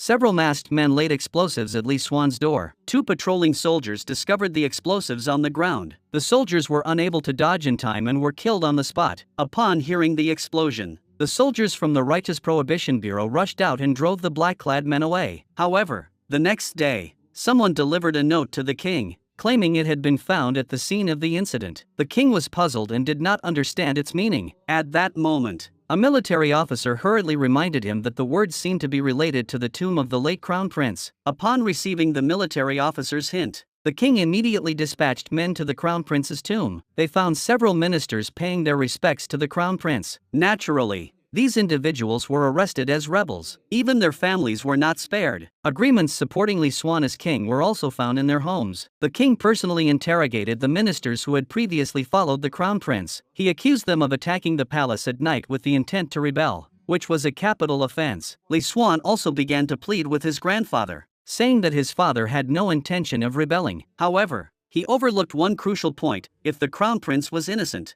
then the king was at fault from the start. This made the king very displeased with Li Xuan. He ordered Li Xuan to investigate the matter. That evening, Li Xuan visited the ministers. These were the men who had once followed his father and protected him. He could not bear to subject them to torture. However, the ministers knelt before Li Xuan and begged him not to show mercy. The harsher the punishment they received, the safer Li Xuan would be. The next day, Li Xuan still refused to torture them. He insisted that they were innocent and had been wrongly accused. However, the king heard every word Li Xuan said. This enraged the king. If these people were innocent, it meant that the late crown prince was also innocent, and his decision to cause the crown prince's death was a colossal mistake. He gave Li Xuan 3 days to investigate the matter thoroughly. If he failed, he would no longer be the royal grandson. Dishou, in an effort to assist Li Xuan, began gathering information outside the palace. He followed the steward of the military officer's house and accidentally discovered that the military officer had stockpiled a large amount of grain and was raising a large private army. So he rushed to the Capture Thieves Bureau that night to report this. Unfortunately, Zhang Qian was also there. This meant that his report would be in vain tonight. When he left, Zhang Qian dispatched 3 soldiers to escort Dishou, in reality intending for the soldiers to eliminate Dishou along the way. However, Dishou was no fool. He had already noticed that the people following Zhang Qian were highly suspicious. For safety's sake, he pretended to have an upset stomach and needed to use the restroom, intending to slip away secretly. When Dishou reappeared before Zhang Qian was deeply shocked. Had the people he sent out failed to complete their mission? What shocked him even more was that Dishou had brought Li Xuan along. Li Xuan ordered the Capture Bandits Bureau to assemble immediately and follow him to apprehend the rebels. To avoid suspicion, Zhang Qian offered to lead a group to follow the Capture Bandits Bureau and cooperate with their actions. He did this to create an alibi for himself, as he had already sent someone ahead to notify Li Xuan. When Li Xuan and his men arrived, the once bustling camp was now completely silent. Even the piles of grain and supplies had been completely removed. Looking at the traces left on the ground, Li Xuan realized that Dishou had not been lying. It was just that the people here had received the news in advance and had withdrawn before they arrived. Now, there was only 1 day left of the 3 days the king had given him. If he couldn't solve the case, he would be stripped of his title as royal grandson. After returning, he summoned another minister to discuss countermeasures, but to no avail. The next day, the king began to have his ministers' crimes read out. Li Xuan arrived just in time, bringing evidence that could prove the innocence of these ministers. At the time of the incident, the king had held a banquet, and all these ministers were present. The artists from the painting bureau had specially recorded the scene in detail. Every official present was clearly labeled with their names. Moreover, the location of the crime was 2 days' journey from the banquet,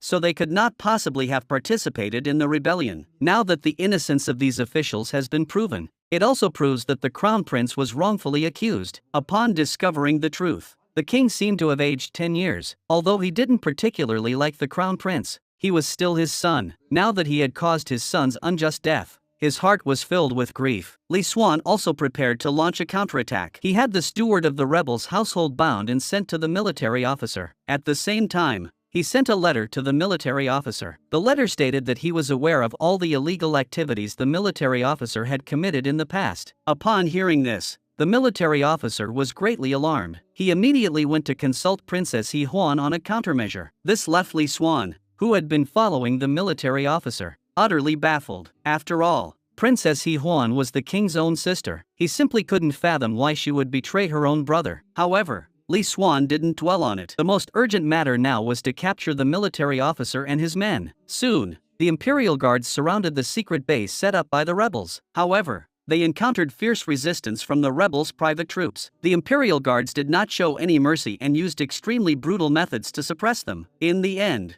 all those who continued to resist were killed, with only a few captured alive or surrendering. Li Xuan also found a large quantity of firearms and weapons at the site. These were the evidence of the rebels' plot to rebel. After completing this task, Li Xuan reported the results to the king. The king did not believe that a single military officer could have orchestrated such a large-scale operation. He asked Li Xuan if there were any other suspects. Li Xuan informed the king that Princess He Huan seemed to have some connection with the rebels. This news shocked the king, as Princess He Huan was his most beloved daughter. How could she be involved with the rebels? Just then, Princess He Huan burst into the room. She had come to report the military officer. She wanted to use this opportunity to distance herself from the matter. However, the king had already been informed about the military officer's actions. He also knew about the connection between Princess He Huan and the military officer. Princess He Huan cried tearfully, insisting that she was innocent and had been framed. However, the king no longer believed her. He ordered Li Xuan to interrogate the military officer personally. If the interrogation revealed that Princess He Huan had lied, the king would not spare her. This filled Princess He Huan with deep fear. She had never seen the king so angry with her before. Zheng Qian had already found the military officer. He told the military officer to take all the blame. This matter must not involve Princess He Huan or anyone else. This made the military officer very angry. When he was risking his life for you, you weren't like this. Now that he's in trouble, you just walk away. The next day, the military officer confessed before the king that Princess He Huan was his accomplice. He also confessed that many ministers in the court were his accomplices. This terrified some of the ministers. The king and Li Xuan also looked utterly astonished. If what he said was true, this matter was far too serious. Princess He Huan was terrified upon hearing this. She knelt before the king's throne and cried, pleading her innocence. However, the king ignored her, but Princess He Huan, desperate to save her life, continued to kneel in the rain before the king's throne. The queen also sensed the danger and, to avoid being implicated, she sent someone to extinguish all the candles in the prison at night. This terrified the soldiers, who thought they were there to kill them. However, to their surprise, the soldiers left shortly after. Then, a woman wearing a straw hat entered. The queen told the military officer that the matter ended with him. The next day, the military officer left a suicide note and departed from this world. He stated that everything was his own doing and had nothing to do with others. Although the military officer was dead, the king remained suspicious of the suicide note he left behind. He instructed Li Xuan to investigate the matter secretly and uncover the mastermind behind it. That day, Li Xuan and Song Min were holding hands when they were discovered by his wife. This caused Hu Xia's expression to change instantly. Li Xuan gently rubbed Song Min's hand. Although Hu Xia was very displeased, she did not show it. She simply called out Li Xuan's name to interrupt the two. Seeing his wife arrive, Li Xuan quickly let go of Song Min. He explained that it was because he had received Song Min's help. In fact, Hu Xia and Song Min had already met before. When she was at her maternal home, Song Min had come to her house to paint. Hu Xia had once asked Song Min to help her make some pastries. Therefore, she did not intentionally make things difficult for Song Min. Hu Xia then discussed Song Min's matter with Li Xuan. Li Xuan mentioned that Song Min and Deshou had known each other since they were very young. Hu Xia felt that their relationship couldn't possibly be just friends. So the next day, when Song Min came to the palace to paint, she deliberately kept him there. On the surface, it was to thank him for his help to Li Xuan all along, but in reality, she wanted to subtly ask him about the specifics of his relationship with Li Xuan. Suddenly, someone came to report that Li Xuan had arrived, so Hu Xia hurriedly brought people out to greet him. Li Xuan was about to enter the bedchamber to begin his plan to produce an heir. But just then, Li Xuan saw Song Min. He stared at Song Min incessantly. Even the lady-in-waiting standing nearby noticed something was wrong. The eunuch standing nearby reminded Li Xuan that it was time to go to the bedchamber to rest, but he still didn't react. Hu Xia understood that Song Min was Li Xuan's true love. When Li Xuan finally reacted, he was still reluctant to leave Song Min. He instructed Song Min to be careful on her way back. However, just as he was about to enter the bedchamber again, he stopped in his tracks. Li Xuan's blatant behavior greatly annoyed Hu Xia. Finally, the two arrived at the bedchamber, but instead of starting to make babies with his wife, Li Xuan stared intently in one direction. It was obvious that Li Xuan was thinking of Song Min. Song Min slowly reached her hand to her chest. At that moment, Her heart was beating wildly. She knew she had fallen in love with Li Xuan, but she was just a lowly tea maid, while he was the high and mighty royal grandson. Their status alone would make their relationship face countless obstacles. Li Xuan's mother soon found out about their relationship. She didn't want her son to get involved with a lowly tea maid. To separate the two, she had Lord Su from the painting bureau dismiss Song Min. Soon, soldiers arrived at the painting bureau to take Song Min away. However, just then, Li Xuan rushed over and stopped the soldiers. After learning the reason behind it, Li Xuan was furious. Song Min was very talented. How could such a talented person be buried like this? He was now acting as regent and wanted to reform the old government. The first reform was to recruit talented people from all walks of life without discrimination. Only in this way could Joseon develop more rapidly. There were many talented women in many fields. However, because of their gender, their talents were buried. Shortly thereafter, during the promotion exam at the painting bureau, Li Xuan specially permitted Song Min to participate. However, breaking free from outdated thinking was not so easy. The exam required candidates to paint a picture of autumn. However, Song Min's paints had been mixed with other colors. Now, she only had black ink, making it impossible to paint a picture of the golden autumn of October. However, the official merely glanced at it and stated that there was nothing wrong with the paints. This was clearly intentional harassment on his part. Many people did not want Song Min to advance. If Song Min failed, it would mean that Li Xuan lacked discernment. They could then use this opportunity to attack Li Xuan, while everyone else began using paints to depict the golden hues of autumn. Song Min, who had no other paints, could only start painting with ink. When the examiners heard that a tea maid had also taken the exam, they were very displeased. How could a lowly tea maid be allowed to participate? This was utterly absurd. When he saw Song Min's painting, he immediately rejected it. The topic was to paint autumn. Yet Song Min had used black paint. He promptly tossed Song Min's painting aside. Soon after, the results of the painting exam were announced. Li Xuan also rushed over to see how Song Min had done and whether she had been promoted. As Lord Su announced the names of the promoted painters one by one, Song Min had given up all hope. However, when announcing the fifth name on the list of promoted painters, Lord Su announced Song Min's name. This surprise came too suddenly. As long as her name was among the top 5, she would become an official painter at the painting bureau. Li Xuan, who had been listening outside the door, also smiled happily. This proved that his reform of recruiting talent regardless of background was correct. However, Song Min's results were questioned by others. They believed that Song Min had no talent at all. The only reason she made the list was because of the royal grandson. If there was corruption in the exam, then what was the point of taking it? The unsuccessful candidates demanded an explanation from the painting bureau. How could a lowly tea maid compare to them, who had been practicing diligently? Moreover, Song Min's painting was a black and white piece with no color at all. Even if the brushwork was excellent, how could she possibly depict autumn?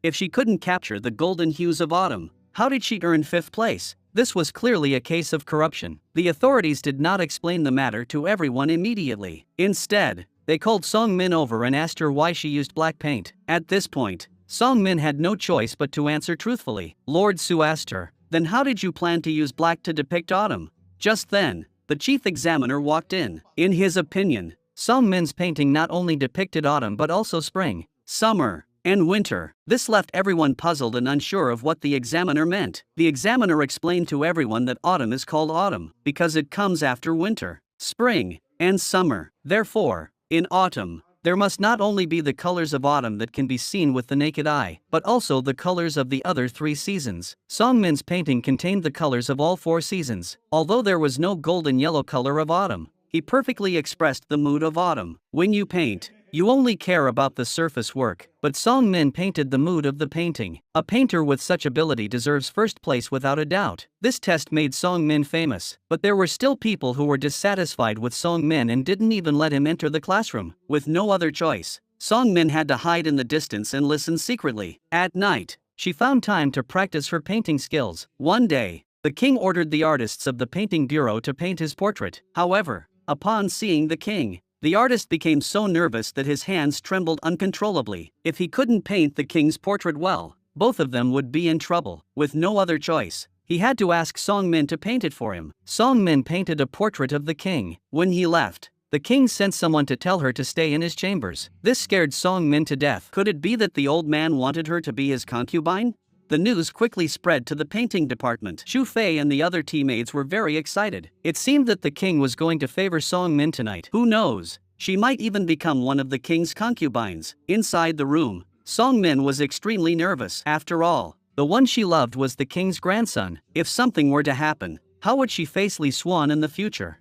Soon after, a lady-in-waiting entered the room. They were going to bathe and dress Song Min before presenting her to the king. Soon, Song Min, looking refreshed and radiant, was brought before the king. The king asked her what her name was. Song Min answered honestly. The king said it was a good name that suited her elegant appearance. The king's praise made Song Min feel both honored and overwhelmed. Then the king had someone bring over a brush, ink, paper, and an inkstone. He asked Song Min if she could paint plum blossoms. This made Song Min pause for a moment. The king told her that he had seen her painting skills today and found them quite impressive. He wanted to see plum blossoms and hoped Song Min could paint them for him. At that moment, Song Min's heart finally relaxed. The king had asked Song Min to paint plum blossoms because his son had loved them most when he was alive. As he watched Song Min's nearly finished painting of plum blossoms, sad memories slowly emerged in the king's mind. His eyes gradually grew moist. The crown prince was his only son. Now the plum blossoms were still here, but his son was gone forever. Song Min's painting successfully evoked the king's fond memories of his son. Song Min also took the opportunity to speak highly of Li Xuan in front of the king. This made the king realize that he had indeed been very strict with his grandson, having lost his father at a young age. Li Xuan had not received the love and care he deserved during his formative years. As his grandfather, not only had he failed to give him the love and care he deserved, but he had also repeatedly put Li Xuan in dangerous situations. There were many times when he nearly had Li Xuan executed. Looking at the plum blossom painting Song Min had made for him,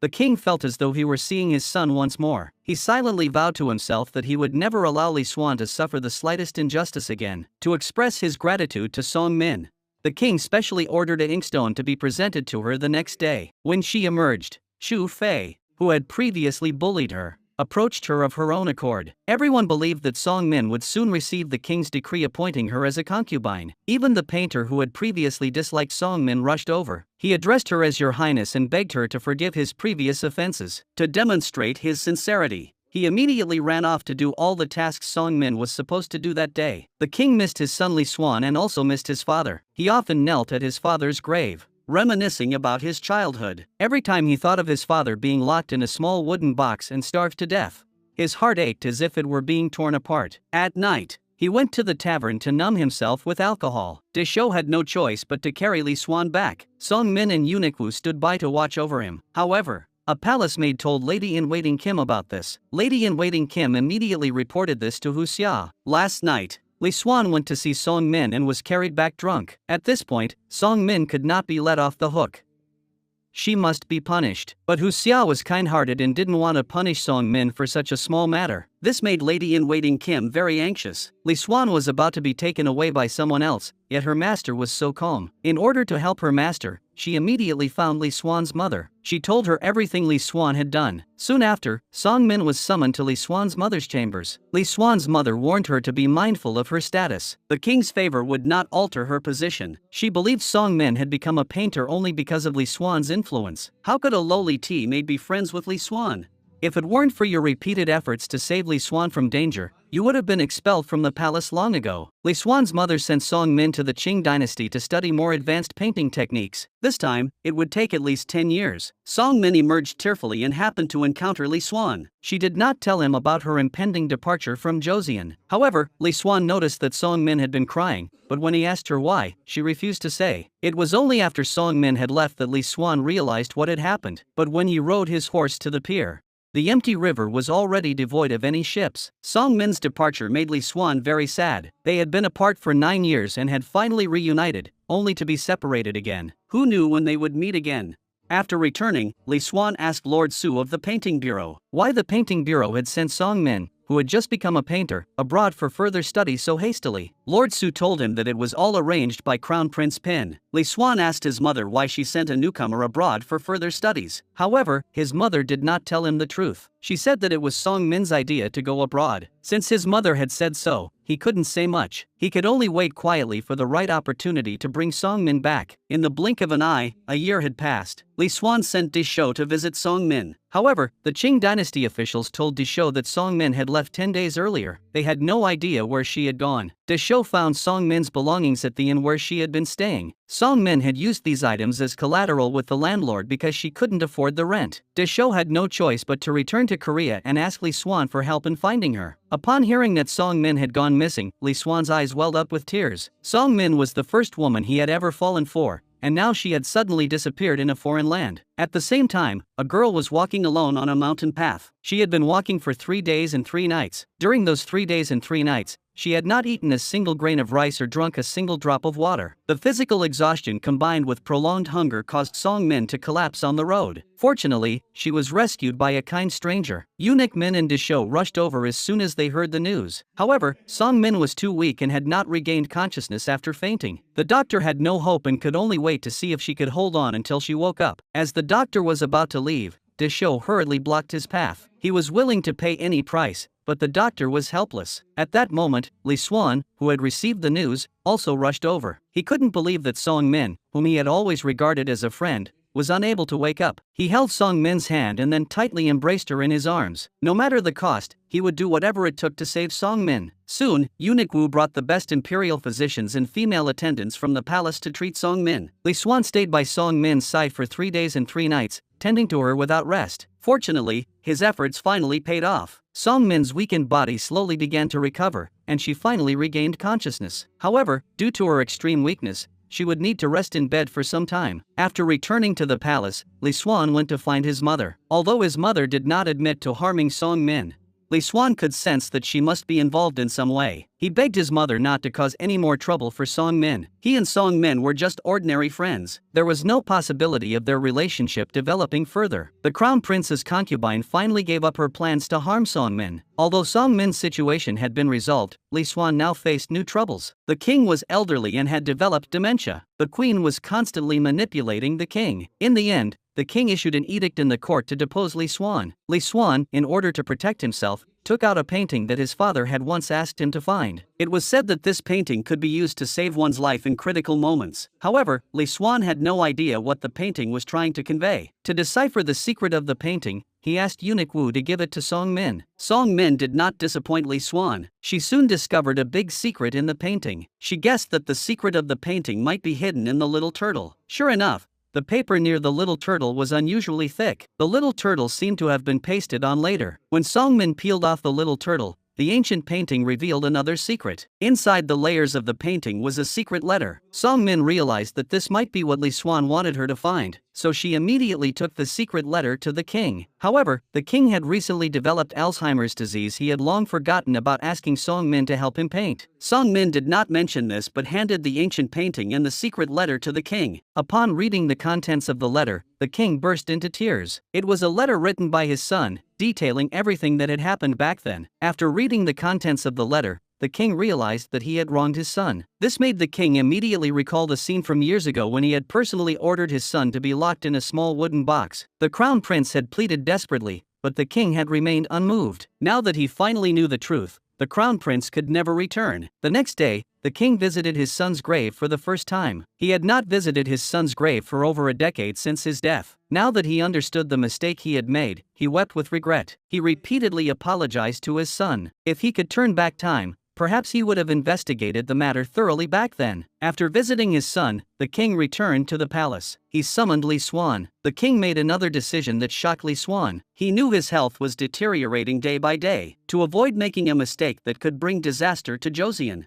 he declared that from that day forward, he would abdicate the throne and pass it to Lee Swan. From now on, Lee Swan would be the king of Joseon. The king's decision truly shocked Lee Swan. Lee Swan wanted to refuse, but the king had already made up his mind. The crown prince had entrusted him on his deathbed to take good care of Lee Swan. Now he knew that it was his own mistake. Therefore, the king believed that the throne would eventually belong to Lee Swan. After leaving, Lee Swan found Song Min. He felt that his father could not have left only a letter. There must be someone else hidden in this painting who was the true culprit behind his father's death. After persistent efforts, Lee Swan finally found the items his father had buried here in the mountains. When the king saw the letter, he regretted his decision even more. He never imagined that the person he trusted most was the one who had killed his own son. Unable to bear the blow, the king fell ill and never recovered. But a country cannot go a day without a ruler. So, the next day in the court, Lee Swan read out the king's decree appointing him as the new ruler. The ministers remained silent, but the queen opposed it. Since it was a decree, it had to be spoken by the king himself. However, no one had heard the king say such words. On the contrary, the king's order to depose Li Xuan had already been issued. For a time, the two sides argued fiercely, unable to reach a resolution. The queen returned and prepared to gather her forces to announce the decree to depose Li Xuan the next day. That night, she sent troops to storm the eastern palace and capture Li Xuan. However, just as her men were about to slaughter the guards at the eastern palace,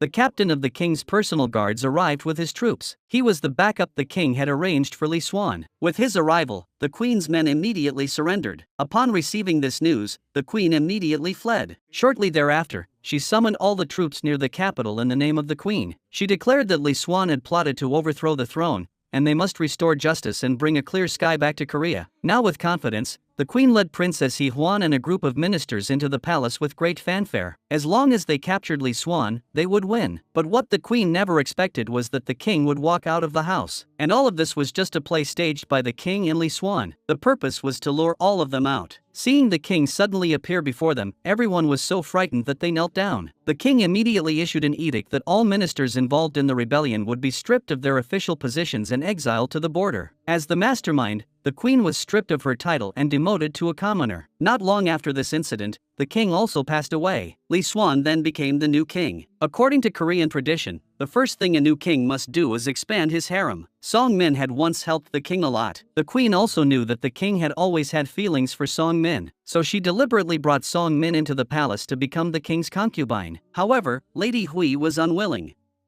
She believed that Song Min's status was low and that she was merely a tea maid. For this, she severely scolded the queen. She had already chosen a concubine for the king. This person was the younger sister of Hongwa, the king's favorite courtier. Not long ago, the king had met this girl. He was very pleased with her. She summoned Hongwei to seek his opinion. However, this matter was complicated, and Hongwei could not respond immediately. As the king's favorite courtier, if his sister were to marry the king and become a concubine in the harem, he would become an influential relative of the royal family. A powerful relative by marriage would be the subject of gossip. However, he did not directly refuse the request. Lady Hui understood that what he said was true. She told Hongwei to go home and think it over carefully. After leaving, Hongguo was summoned by the queen again. The queen knew that Lady Hui intended to have Hongguo's sister enter the palace as a concubine. Therefore, she persuaded Hongwei that if his sister entered the palace as the king's concubine, then the two siblings would inevitably attract gossip. Hongguo agreed to the queen's persuasion without hesitation. However, after thinking it over for a night,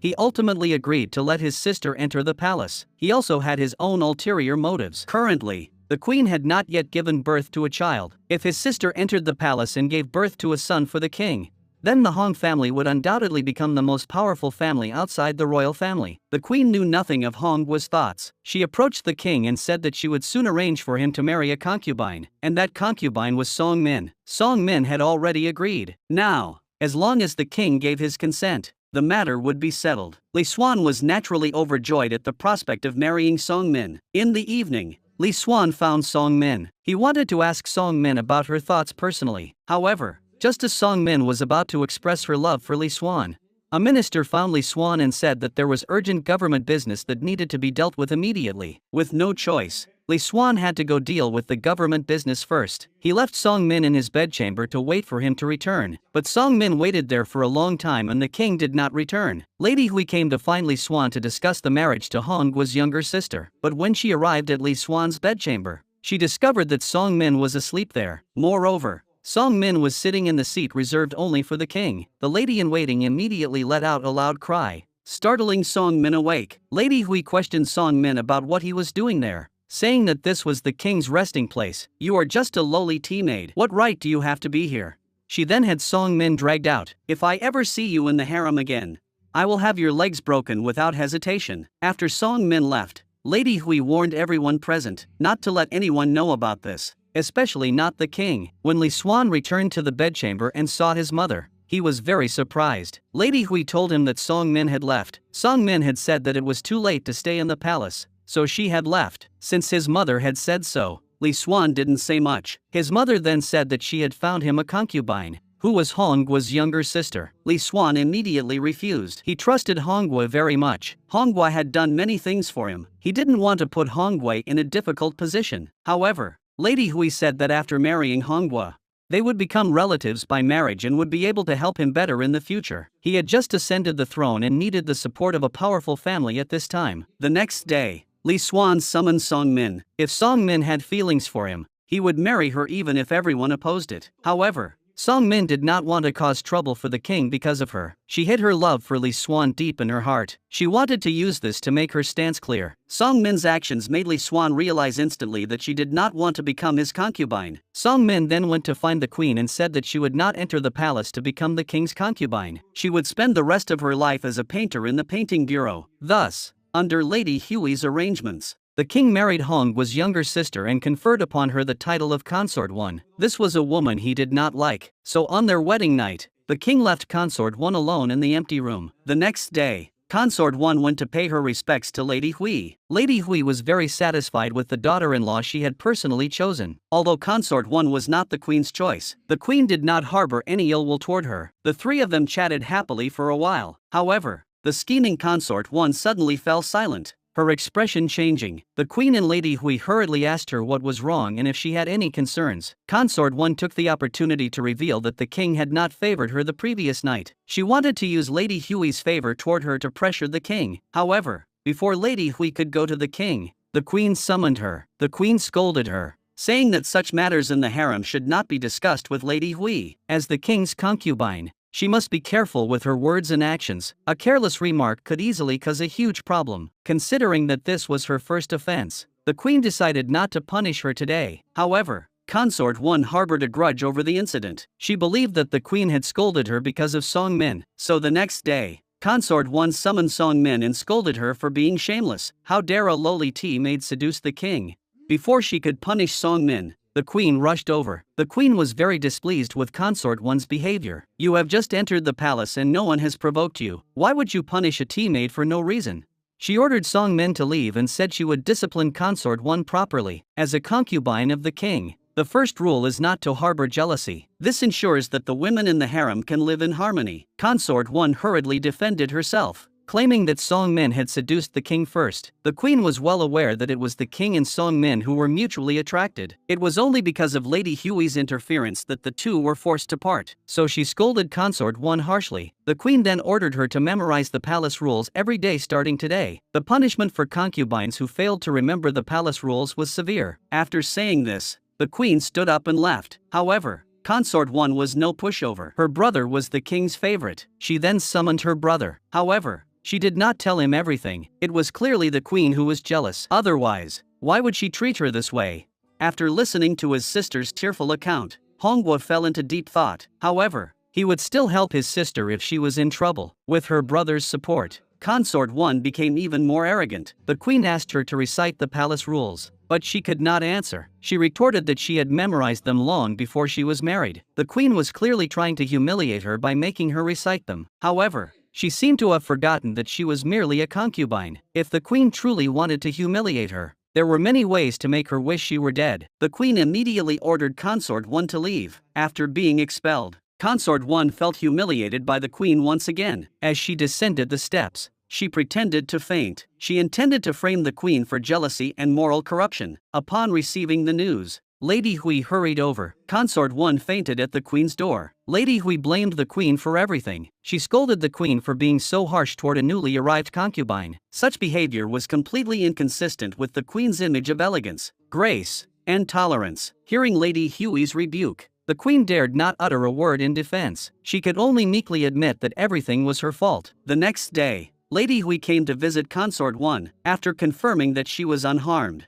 she prepared to bestow upon Consort One a screen depicting the goddess of mercy granting a child. She also instructed the best painters from the painting bureau to create the artwork. She hoped this auspicious gift would help Consort One conceive a child soon. This served as a lesson for Consort One. Song Min's plan. She told Lady Hui that she knew an excellent painter, and requested that Lady Hui arrange for him to paint her portrait. Lady Hui did not inquire about the painter's identity and agreed immediately. Soon after, Song Min entered the palace to paint and happened to meet the queen. The queen warmly greeted them and asked why they were in the palace at that time. Song Min replied that they had received an imperial decree to paint a screen for Consort One, so they had come in a hurry. The queen believed that Consort One had deliberately summoned Song Min to the palace to bully her. As the king's concubine, she had already been reprimanded for her previous mistake. Yet she still showed no remorse. Consort 1 told the queen that summoning Song Min to the palace was not her idea but Lady Hui's. Nevertheless, the queen called Song Min aside to comfort her, since it was Lady Hui who had summoned her to paint. Consort 1 would dare not do anything inappropriate. The queen's concern deeply moved Song Min. Song Min assured the queen that she would do her utmost to complete the task and asked her to rest assured. She then proceeded to Consort 1's bedchamber. Consort 1 instructed her to begin painting there. However, according to the rules of the painting bureau, they were supposed to measure the dimensions first, return to the bureau to paint, and then deliver the finished work to the palace. Nevertheless, Song Min's explanation was met with harsh rebuke from the lady-in-waiting attending Consort 1. You, a lowly tea maid, dare to defy Consort 1's orders?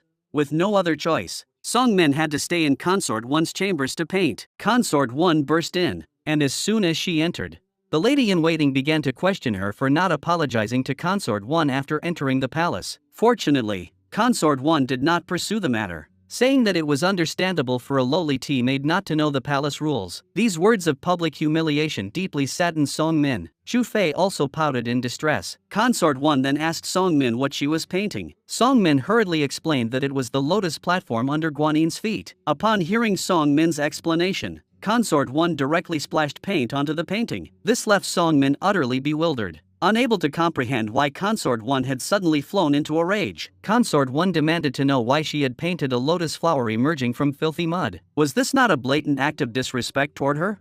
How could such a disrespectful thing be used on a screen for praying for a child? At that moment, Song Min really wanted to scold Consort 1 for her ignorance, but she could only explain to Consort 1 that although lotus flowers grow from dirty mud, they remain unstained by it, symbolizing a person's noble character. But before Song Min could finish speaking, Consort 1 slapped her across the face. Song Min and Xu Fei were both terrified by Consort 1. Consort 1 harshly scolded Song Min, a lowly tea maid, for daring to lecture her. She ordered someone to immediately drive Song Min away and report the matter to Lady Hui. However, before she could finish speaking, she began to cover her mouth in disgust. Soon, Lady Hui summoned a female physician for Consort 1. Lady Hui and the queen were anxiously waiting for the results. If Consort 1 was indeed pregnant, the child in her womb would be the king's first child. If she gave birth to a boy, her future status would not be much lower than that of the queen. After taking her pulse, the female physician reported the results to the imperial physician. The imperial physician then relayed the results to Lady Hui and the queen. He stated that Consort 1's pulse indicated a very weak pregnancy. However,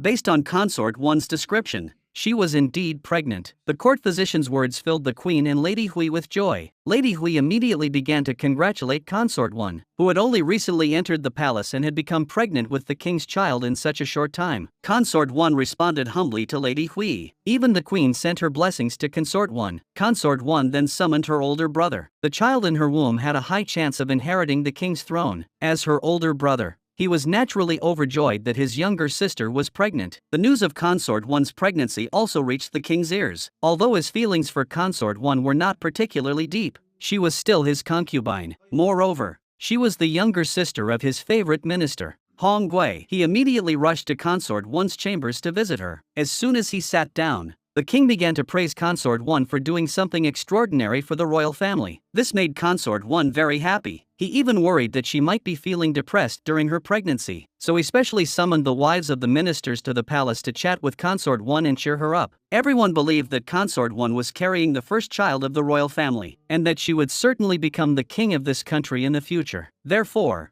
they treated Consort 1 with extreme flattery. They did not give the queen, the ruler of the harem, the slightest regard. However, the kind-hearted queen did not hold this against them. This only made Consort 1, who had already harbored ill intentions, even more arrogant. As she left, Lady-in-Waiting Ken was deeply indignant on behalf of the queen. If the child born was a princess instead of a prince, she wondered how they would dare to be so arrogant. However, before she could finish speaking, the queen interrupted her. Such words, if spread, would inevitably cause unnecessary trouble. Though she was not afraid of trouble, there was no need to provoke it. However, at that moment, Consort 1 arrived at the edge of the pavilion with other ladies. She knew the queen was nearby and had not gone far. She then told the other ladies that she would definitely give birth to a prince for the king, as a concubine in the king's harem. If she could not fulfill this task, what face would she have to show others?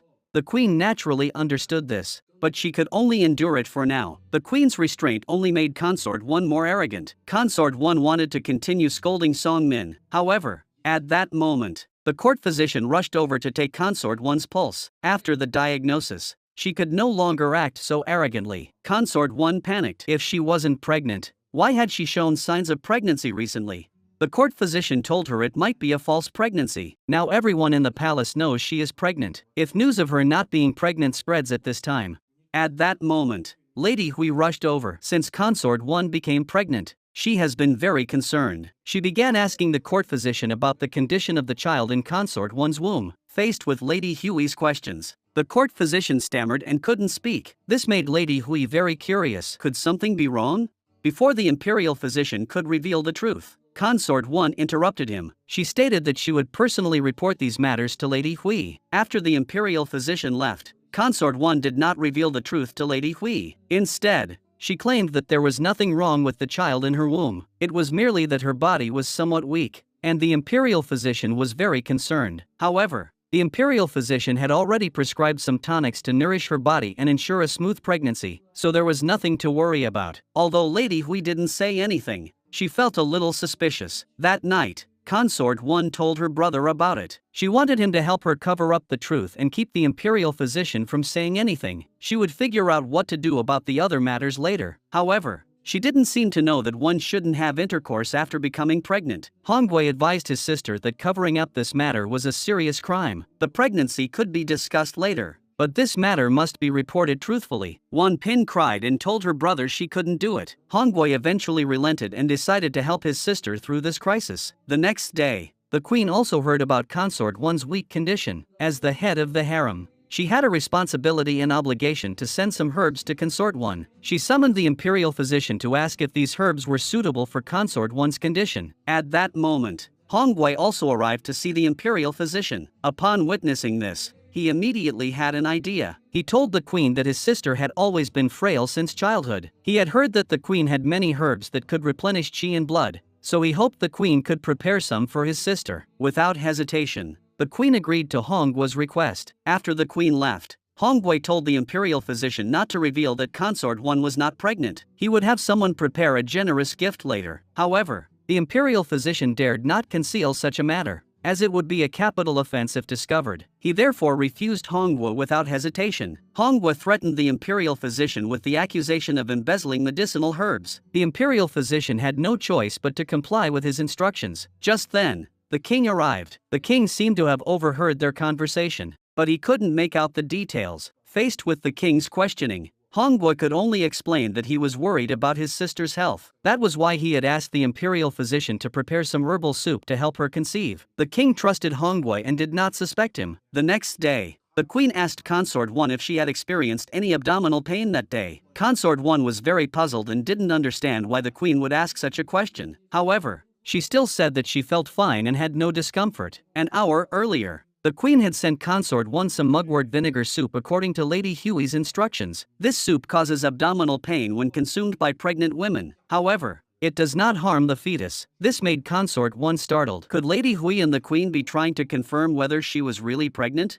Seeing Consort 1 growing increasingly agitated, the queen hurriedly explained that she did not distrust her. It was simply a royal custom that every pregnant concubine in the harem must drink this herbal soup after confirming her pregnancy. Since it was a royal custom, Consort 1 did not dare to say much. However, the queen remained deeply puzzled. Did Consort 1 truly not experience any abdominal pain? Consort 1 hurriedly explained that she had indeed drunk the herbal soup. She wasn't sure if the abdominal pain mentioned by the queen was caused by the herbal soup. However, she didn't mention it out of fear that the queen would worry. Consort 1's explanation temporarily satisfied the queen, but after leaving, the queen felt something was off. The contrast between Consort 1's behavior before and after was too great. There must be a secret hidden here. Inside the room, Consort 1 was extremely anxious. If this continued, she would inevitably be exposed. She immediately summoned her brother to the palace and asked him to secretly find a man for her to conceive a child. Her words truly startled Hongwei. If she were to do such a thing, it would be a crime punishable by extermination of the entire clan. He told his sister to hold on for a while longer, as the issue with the imperial physician had been resolved. During this time, he would definitely come up with a solution to resolve the matter. At this point, Consort 1 could only comply with her brother's arrangements. But her heart was still filled with immense frustration, so she took out her frustration on Song Min. Just then,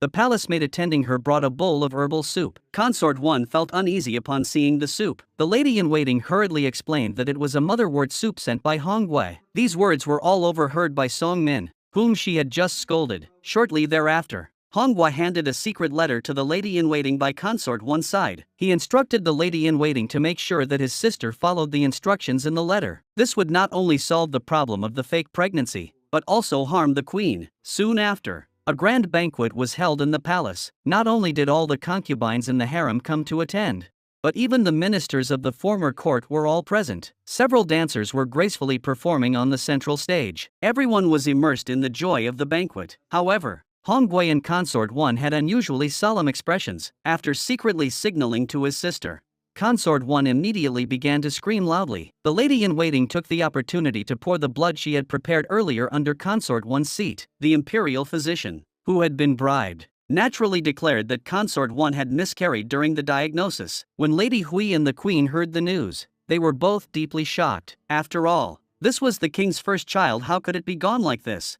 Lady Hui couldn't accept the reality and fainted on the spot. The queen also felt deeply guilty, believing she had failed to protect the child. A few days later, Lady Hui, who had recovered slightly, immediately sought out the king. She believed that Consort 1's miscarriage was not as simple as it seemed. The next day, the imperial physician and the female attendant were taken away for investigation. The imperial physician was panicked and immediately sought out Hong Wei. He stated that he could no longer continue to be complicit with him. Otherwise, it would eventually be traced back to him. However, Hong Wei presented evidence of the imperial physician's corruption and bribery. He threatened that if he did not follow his orders, he would hand these over to the imperial guard. The imperial physician was helpless. Even if he handed these over to the imperial guard, he could not change the existing facts. But Hong Wei came up with a plan for him. Since they couldn't change the facts, they would create new ones. The imperial physician immediately understood his meaning. Although he was extremely reluctant, he had no choice but to find the king, and reported that the imperial physicians had discovered the cause of Consort 1's miscarriage. The king was deeply shocked. In his heart, the queen had always been dignified and virtuous. She could never have done such a thing. At the same time,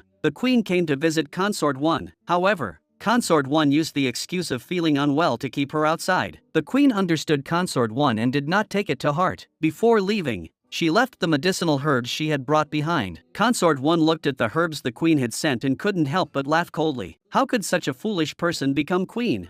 She ordered her servants to burn the herbs. She wanted to speed up her plan to frame the queen. Soon, Lady Hui was drawn to the scene. She asked what they were doing. The lady-in-waiting explained that they were burning the herbs the queen had sent. Upon hearing this, Lady Hui immediately scolded them. Burning the queen's belongings without permission was a grave offense. Before the lady-in-waiting could explain, Consort 1 rushed out. She told Lady Hui the results of the imperial physician's investigation. She also stated that besides the pregnancy-preserving medicine arranged by the imperial physician, she had also taken the tonic medicine sent by the queen. Now, the imperial physician's pregnancy-preserving medicine had no issues. Therefore, she dared not drink anything else sent by the queen. Upon learning of this, Lady Hui immediately went to find the king. She questioned the king as to why he was protecting the queen. Now that he knew the queen was involved, why didn't he investigate immediately?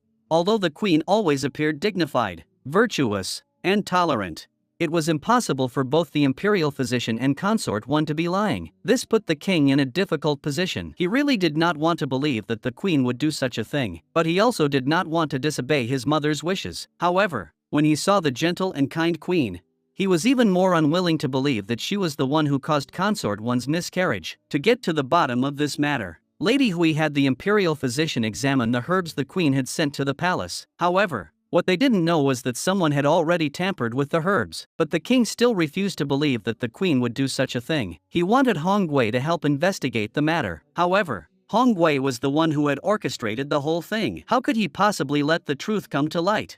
But the king no longer completely trusted Hong Wei either. He had caught Hong Wei meeting with the imperial physician in secret twice in a row. Moreover, Desho told him that Hong Wei had once asked him to follow the royal physician. This made him instantly realize that there might be something wrong with the royal physician. But if the royal physician was involved, there must be others behind him. A royal physician could never have done such a thing alone. There must be accomplices working with him. In order to uncover the mastermind behind the plot, the king ordered Disho to secretly follow the royal physician at night. Hong Wei was planning to eliminate the imperial physician. That night, Disho took 2 men with him to follow the imperial physician. However, the imperial physician was kidnapped by Hong Wei's men. Although one of them was discovered, he was immediately shot in the chest with a dart. By the time Disho came out, the imperial physician was already gone. With no other choice, Disho reported the matter truthfully to the king. This made the king even more certain that someone was trying to frame the queen. However, the next day, the king received a report from eunuch Wu. Lady Hui had the merchant who supplied herbs to the queen's family arrested. This shocked the king. Why didn't his mother consult with him first?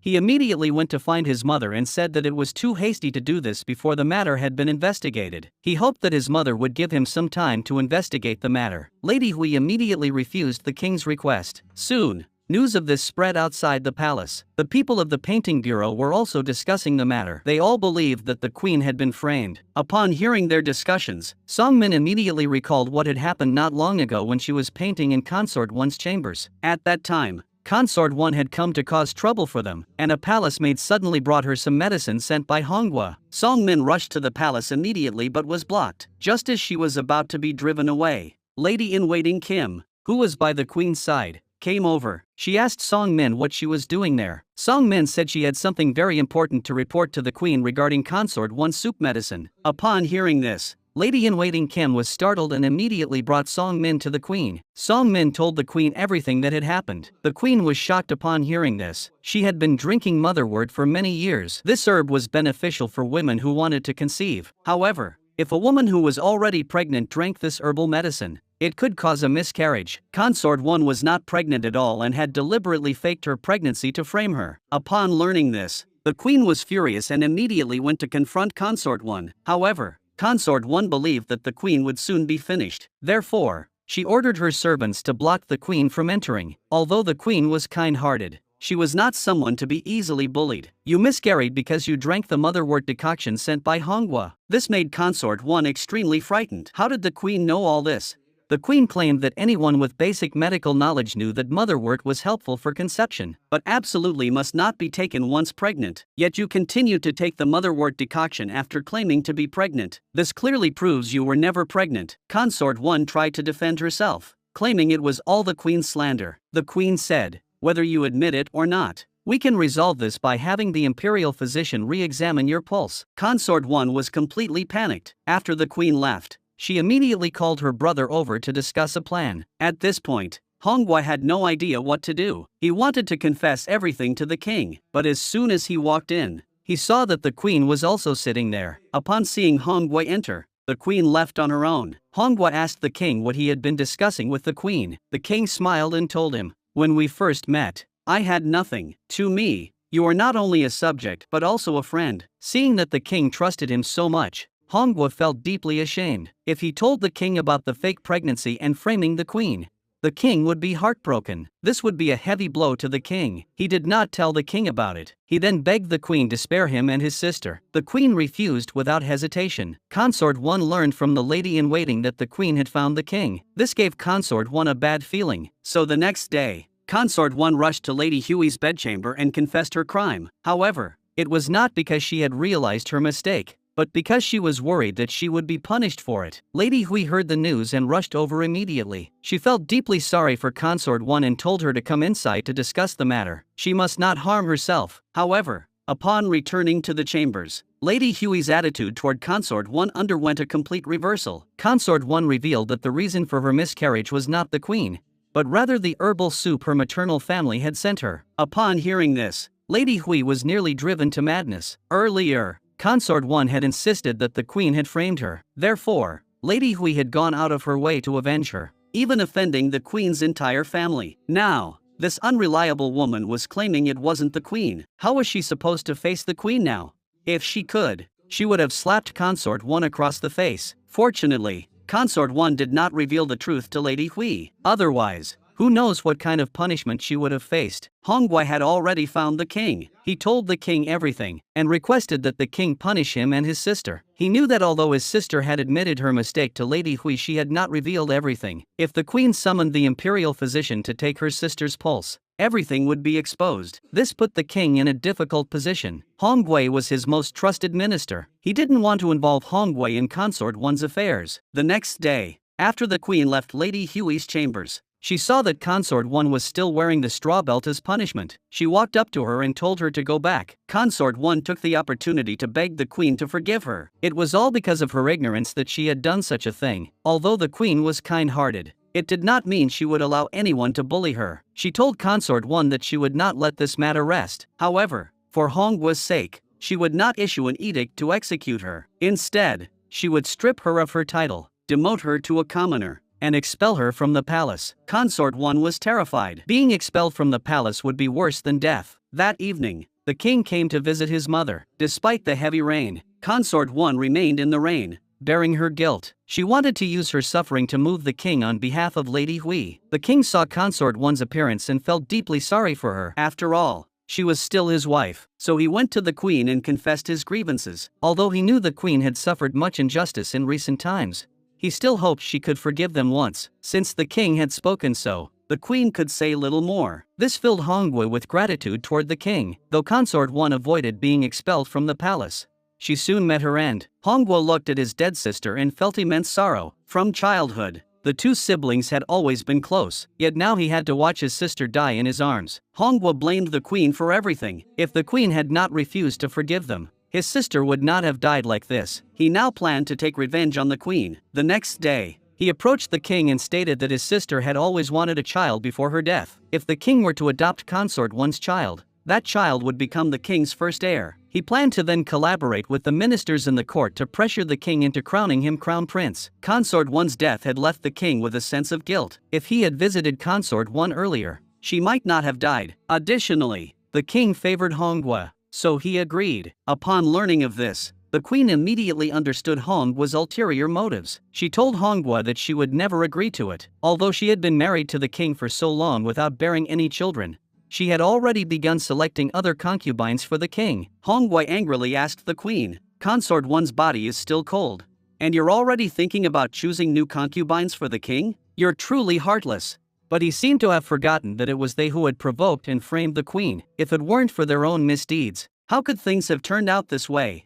After the queen's mediation, the king also intended to grant Songmin a title. Lady Hui heard about this and wanted to come and stop it. But by then, the king and Songmin had already retired for the night. The king's actions enraged Lady Hui so much that she nearly fainted. The next day, the king came to find his mother and told her that Songmin had already slept with him. He hoped that his mother would issue the official decree to grant Songmin the title of concubine. Lady Hui disliked Songmin greatly, so she refused the king without hesitation. Although Songmin was already with the king, she only received the title of lady-in-waiting, which was the lowest rank among the women who had slept with the king. Hongwei was afraid that Songmin would soon become pregnant with the king's child. In order not to affect his plan, he brought Consort One's adopted son to the palace. Although he was Consort One's adopted son, the queen also had a responsibility to take care of him. The queen also liked the clever and quick-witted Prince Yuan Bin. However, Prince Yuan Bin's next words changed the queen's opinion of him. Prince Yuan Bin told the queen that everything he was doing now was to prepare for the future succession to the throne. This made the queen's expression change immediately. Hongwei joined forces with the ministers in the court and demanded that the king appoint Prince Yuan Bin as the crown prince. It was only then that the king realized that Hongwei had given Prince Yuan Bin to Consort One for ulterior motives. Upon learning of this, the queen immediately arranged for Prince Yuan Bin to be sent out of the palace. The queen claimed that Prince Yuan Bin was still young and should not be separated from his parents for too long. With no other choice, Hongwei approached the king again. However, this time the king sided with the queen. After all, Prince Yuan Bin was not his biological son,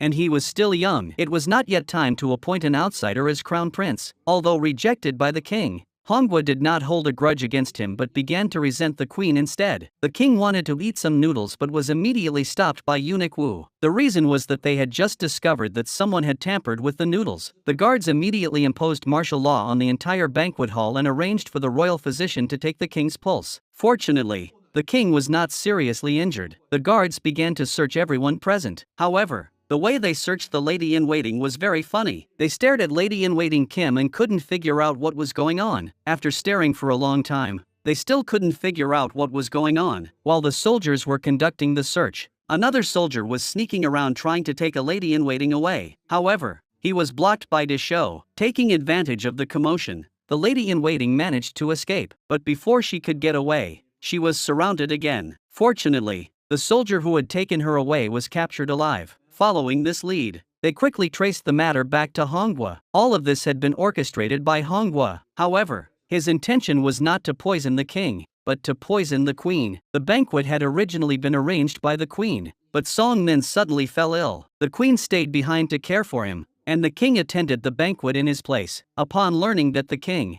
not the queen, was hosting the banquet, Hongwei was also extremely frightened. He had intended to poison the queen but had never intended to harm the king. In a panic, he rushed to the banquet hall to prevent the tragedy from unfolding. Fortunately, strangers had already been discovered sneaking in, preventing a major disaster. The king simply couldn't believe that this minister, who had always followed him and understood him best, would attempt to harm his wife. He refused to believe it was true and insisted someone was framing Hongwa. However, what the king never expected was that Hongwa confessed the crime himself. This left the king heartbroken. The person he trusted most had betrayed him. Throughout history, no matter when or where, the crime of attempting to harm the queen was always punishable by death. However, the king could not bring himself to execute Hongwa. He personally announced Hongwa's punishment, exile to Jeju Island with no chance of return. To the king, Hongwei was not only a loyal subject but also his closest friend. At that moment, Hongwei was sobbing uncontrollably. He felt he had betrayed the king and his best friend. Although the king commuted Hongwa's death sentence to exile,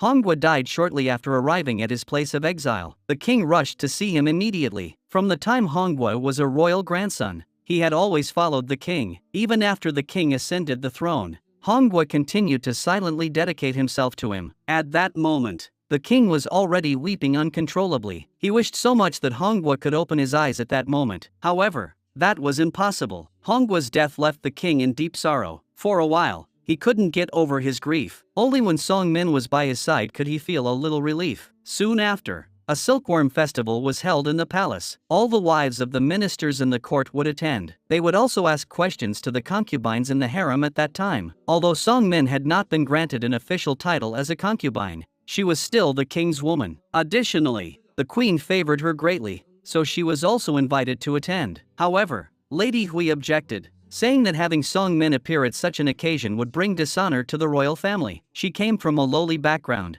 How could she possibly answer the questions?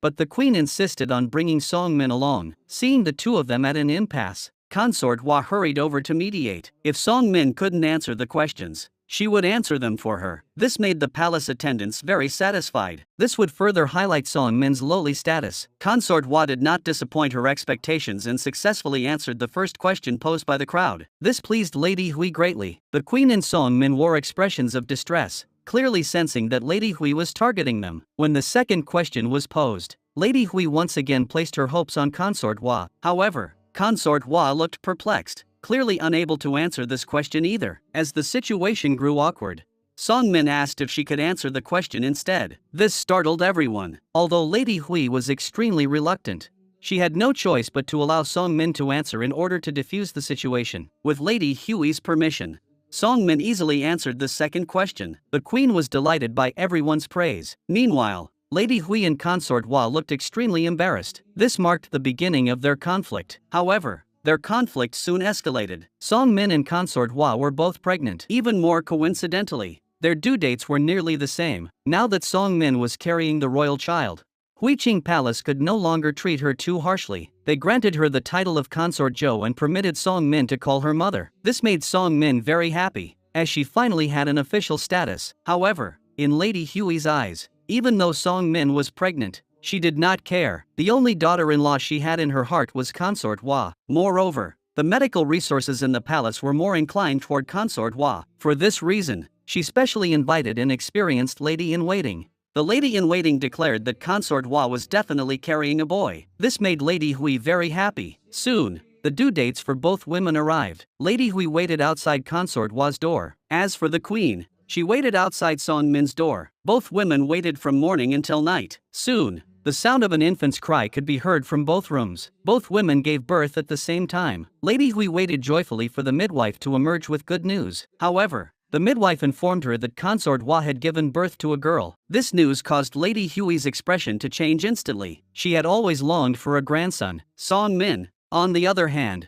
gave birth to a healthy baby boy. In the harem where a woman's status is determined by her son's achievements, Song Min finally had something to rely on to hold her head high. The queen immediately sent her blessings to Song Min. She had been married to the king for over a decade. During that time, she had arranged for the king to marry many concubines, but none of them had been able to bear him a child. This was a tremendous pressure for the queen. Now that Song Min had given the king a son, she had done the queen a great favor. The king soon learned of the concubines' childbirths in the harem. Though he favored Song Min the most, he also greatly loved boys. However, he first went to visit Consort Hua. Because she had given birth to a girl, her chambers were cold and desolate. The king had learned from the previous incident with Consort Hua and knew that he couldn't favor some concubines over others. His arrival warmed Consort Hua's heart. As for Lady Hui, who had always supported Consort Hua, she was now happily holding her grandson in Song Min's chambers. For her, a boy meant that the royal family would have an heir. If the king had no heirs, his throne would not be recognized by the Qing dynasty. The next day, the king finally came to Song Min's quarters. For his first son and the woman he loved most,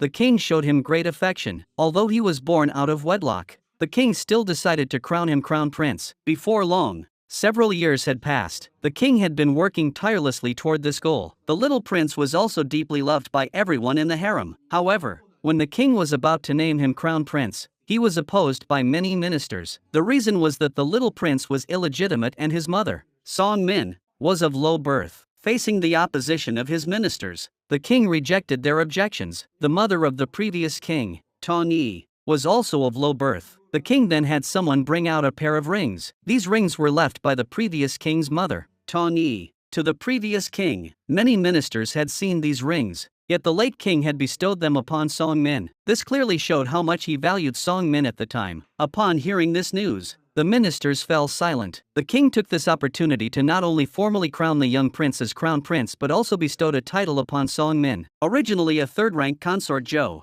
she was now elevated to the rank of consort Ui. However, fate seemed to have no mercy on Song Min. Her son, who was not yet 4 years old, died tragically from a severe illness. The pain of losing her son left Song Min heartbroken. However, she soon became pregnant with the king's child again. Yet misfortune continued to haunt her. Although she poured all her love into the unborn child in her womb, eating and taking medicine on time every day, when the palace attendants came to take her pulse, she refused without hesitation. Only she knew the true reason. Song Min instructed Deshou to find a doctor from outside the palace. Deshou was puzzled but did not think much of it. Soon, the doctor was summoned. After examining Song Min, the doctor was genuinely startled. The doctor said she was suffering from a rare disease. However, Song Min seemed to already know this outcome. She instructed the doctor not to reveal this matter to anyone. She knew that if she chose to undergo treatment, the child in her womb would not survive. She had already lost one child. This child must be saved at all costs. Even if it meant sacrificing her own life, she was willing to do so. However, the king soon learned of this matter. He immediately sought out Song Min. Yet Song Min pleaded with the king to spare the child at all costs. She had already endured the pain of losing a child and could not bear to go through it again. However, the king could not bear the thought of losing the woman he loved either. They had already been separated twice. If they were to part this time, it would be forever, a prospect the king could not accept. To find a way to save both, the king issued a nationwide decree seeking a doctor. Fortunately, a doctor who could treat this condition was found shortly thereafter. However, since the optimal treatment window had been missed, the doctor was now powerless. With no other options, the king could only pin his hopes on the Qing dynasty. He knew that as a great nation, the Qing dynasty must have many doctors capable of treating such conditions. Additionally, at that time, there were many foreign doctors in the Qing dynasty. Deshou rode off on a fast horse as soon as he received the news. Song Min's condition was deteriorating day by day. She wanted to paint one last portrait of the king. She wanted to keep his image in her heart forever. The king couldn't bear to refuse Song Min's request. With tears in his eyes, he sat down opposite Song Min. Song Min began to paint the king's portrait. With every stroke of the brush, the king's image became clearer in her mind. Soon after, Deshou finally returned. The doctor who could treat Song Min's illness was right behind him. He was worried about Song Min's condition, so he went ahead. At that moment, Song Min was finishing the final touches on the king's portrait. Suddenly, a demonic wind blew past, and Song Min hurriedly held down the king's portrait. However, the sash that the king had used to bandage her wounds was blown away by the wind. At the same time, the king received news that the doctor was about to arrive at the palace. He prepared to tell Song Min the news as soon as possible. However, when he arrived, he found Song Min lying on the ground, holding the sash from his childhood. The king embraced Song Min and begged her to hold on, but Song Min knew she was about to die. She said her final goodbye to the king. Her heart would forever remain by the king's side. After saying those words, Song Min let go and left the king. The king held Song Min's body and wept uncontrollably. The story ends here. If you're not satisfied, you can watch the original film.